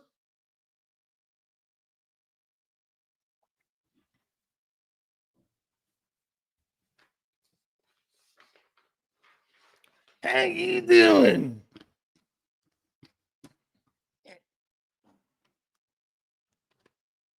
Couple interesting nuggets. By the way, don't ever listen to a press conference on a Monday from the Eagles. It's bullshit. Okay, you listen right after the game. That's where you're going to get the passion and you're going to get the honesty. As we learn about the Eagles, the further into week you go, the more controlled it is by Herr Bob Lang, the PR director of propaganda for the Eagles. Yeah, he's head of propaganda. Head of propaganda for the Eagles. So the press conference today is kind of more controlled. So the one you get yesterday is the one that you get with, with emotion and passion. So here's Nikki. We need to get better in the passing game. There's no getting around it. We have to do better, and we have to make sure we're focused on getting better. He's not a very good liar. That's what he says. Hey, by the way, Jalen Hurts is an MVP candidate. Oh, shit. I almost couldn't believe he went into glazing over Adam Thielen and all the things that Adam Thielen did. By the way, he was good, and he does run great routes. And it is a testament to what kind of career he had. He completely tried to avoid anything about Hurts. Yeah, we have to figure out how in other ways. I really love what Jalen did. He figured out another way how to win when the passing game wasn't there. The passing game wasn't there versus the 28th worst pass defense in football and a team with 3 wins. Okay.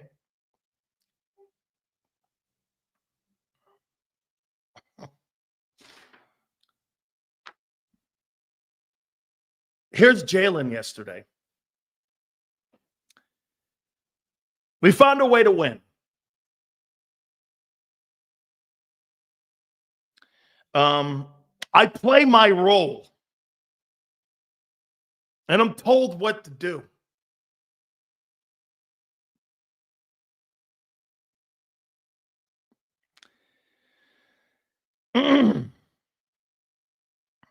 He thought the Panthers did a good job and they didn't do a very good job. And he said he didn't do a very good job. Because we need to be on the same page. This is really one of the ultimate dumb, stupid comments by him.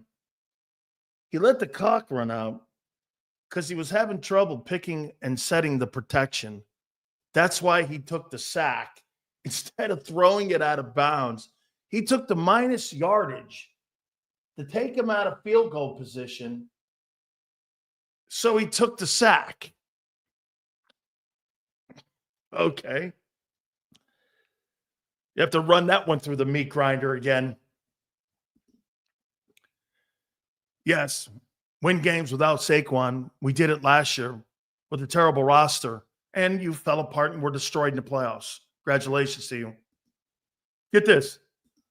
This guy, what are you taking a victory lap for? The Bucs beating the fuck out of you? Is that what you're taking victory laps for? Yeah. Go collect your participation medal, goofball. Seals, on the real shit, do you think him being labeled a turnover machine has an impact on why he's so hesitant to throw? A little bit. A little bit. Throw the ball away, though. If you're not worried about stats, completion percentage, get this. You know why he doesn't throw it away? It's the same shit I have with Shedeur Sanders. Why do you think players don't throw the ball away? And they would rather take the minus yardage. Doesn't count against their season total. It counts against team stats. You notice? He had 109 passing. Well, in the team stats, you had 83 because of the minus sacks. So he'd rather take the sack than throw it away, which would lower his completion percentage. That's why quarterbacks do that. It's called stat padding. Just throw the fucker away. No. Just throw it away instead of taking the minus plays. He was asked the question about the first quarter. We have to figure it out. No, they don't. They get this. So they write the plays down. They all agree on them. I love watching Khalil Mack play. Want him in Dallas. He's a great football player. Hey, 304, watch this. Tell me if you agree with this, 304. So today, a quality control, today's Monday, a quality control coach will put down the best 100 plays that the Eagles have run versus a defense that resembles Pittsburgh. And having watched Pittsburgh, does anybody in here know what defense that you've played this year is going to resemble the Steelers? Do you know? And what's the team this year that you've played that will resemble the scheme that Pittsburgh plays?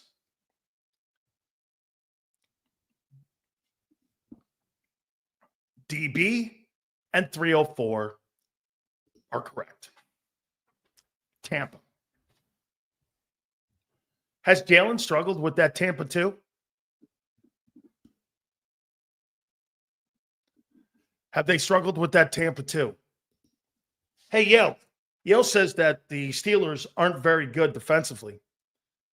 You think the Steelers are better than Tampa's defense that held the Eagles to 229 yards in total offense?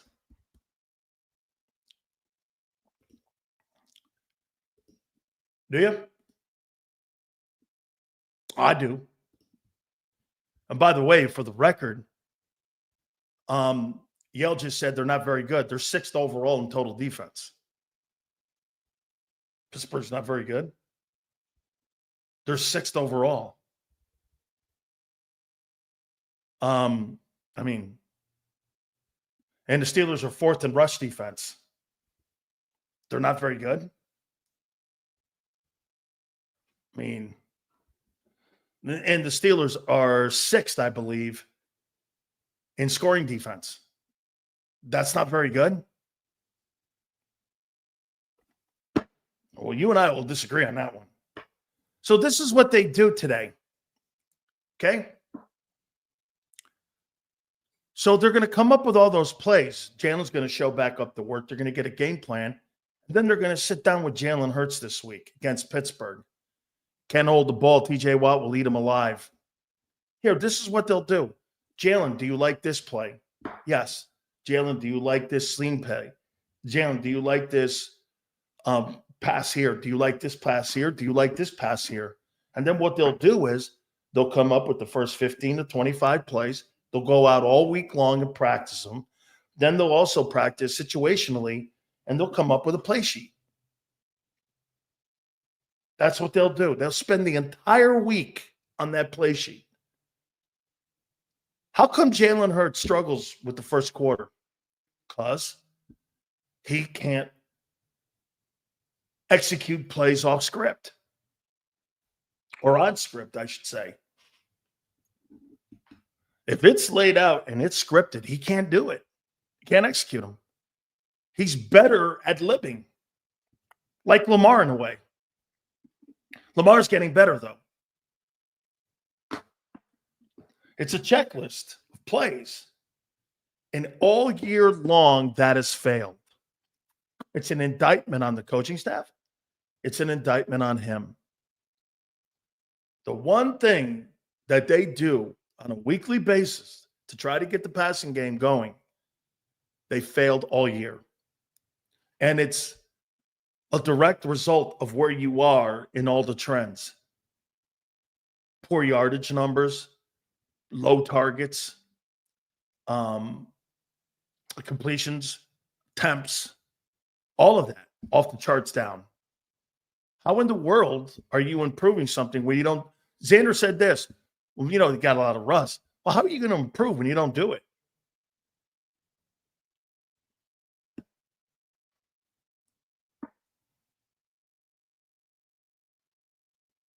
How are you going to?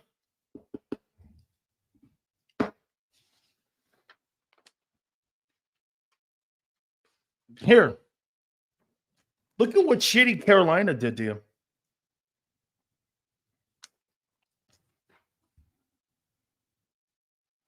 Carolina held you to 83 yards passing. You had 209, and it almost was. You had 209 and 6.7 yards a carry, and it almost wasn't enough. I've never seen that.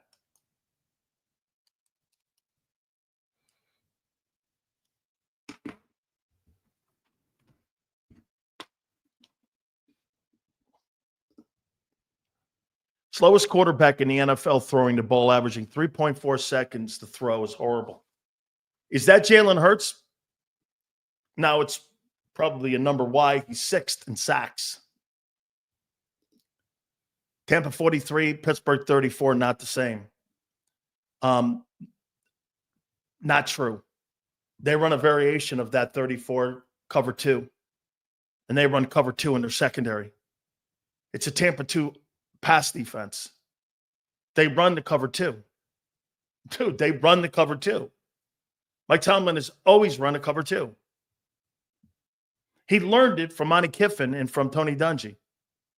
You're talking front. I'm talking coverage. Difference. They still run the banjo too.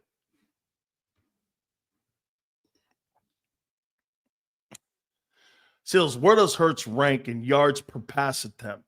Just curious. I don't know that. Okay, I don't know that. I'll look that up for you. Those scripted plays are from the analytics department. That could be, Charlie. That could be. The analytics people bring it down, and then you form your game plan. So, Charlie, I never thought of Xander. Charlie might be onto something. I never thought of this.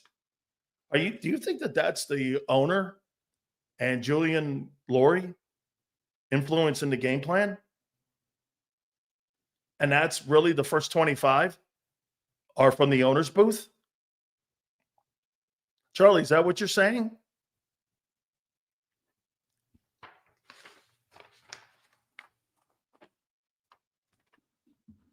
Look at this guy. Look at this douchebag.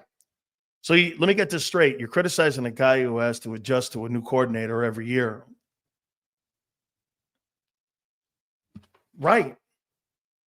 You're in Philly. Whoever said he was going to get to the level he ever needed to be and ever be developed. Thank you. I said this since day one. He'll never reach his potential because you're not consistent in your play calling. Yes.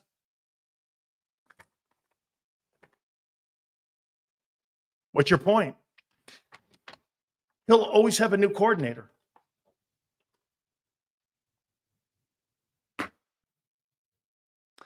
Do not forget our friends at BetUS. The YouTube 150, my friends. That's right. We've teamed up with our friends there at BetUS, and we give you an opportunity during this football season, like tonight's Monday Night Football game between the Bengals and the Cowboys. Make sure you go online, line it up right now. You get an opportunity at the 150, the YouTube 150, all the way up to 2K when it comes to your signing bonus. That's right. Your second and third are 125% up to 2K. If you're into crypto, that goes up to 200% up to 2K. Go to betus.com.pa. That's betus.com.pa. Live wagering on all major games, 24/7 personalized service, 365 days of the year. Go to betus.com.pa. That's betus.com.pa. And do me a favor, tell them Big Sills sent you. If you missed any of today's show on the JAKIB Media channel, listen to the podcast on your way home. Available on YouTube, Apple, and Spotify. Ignite your nights with free live entertainment daily, only at Live Casino and Hotel Philadelphia's Center Bar. 7 days a week, enjoy some of the region's top party bands, performers, and DJs as they take the stage in the heart of the casino action. Great cocktails, live music, and lively moments. It's all happening at Center Bar at Live Casino and Hotel Philadelphia. Visit livecasinophilly.com for more details and the complete list of upcoming events. Must be 21 or older. Gambling problem? Call 1-800-GAMBLER. counselor. The following is a real testimonial from the father of a young injured victim. I didn't think she was going to make it. Major Perry's daughter was the victim of a horrific accident caused by someone else's negligence. If you don't find the right counselor, law firm that you're looking for, you will get lost in the wilderness. Badly injured? Call the Fritz and Bianculli Law Firm at 215-458-2222 and find out why they say, "We got this." In our hometown, we all look out for each other. We step up to keep our communities going strong. And at Independence Blue Cross, we're here to keep you going strong as the #1 health insurer in the region. No IBX is always looking out for you.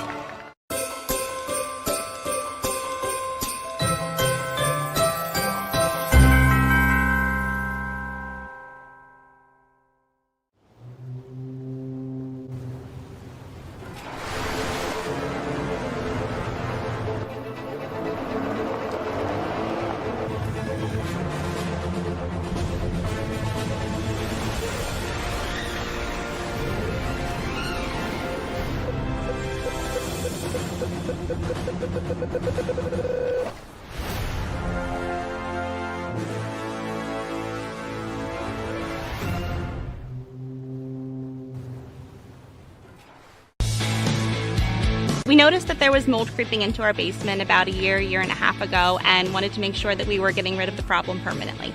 We actually reached out to several different contractors to get it resolved, and actually 2 of them recommended DryTech to us as a long-term solution.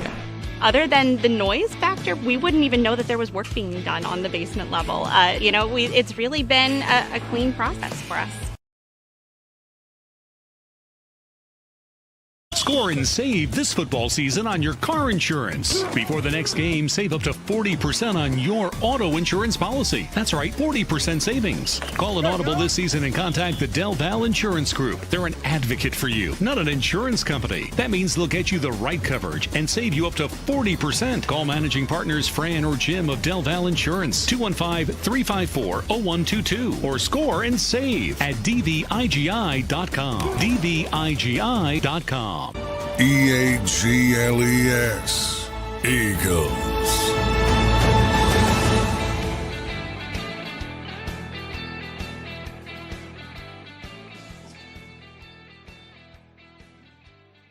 Oh, yes, we'll be proven right once again.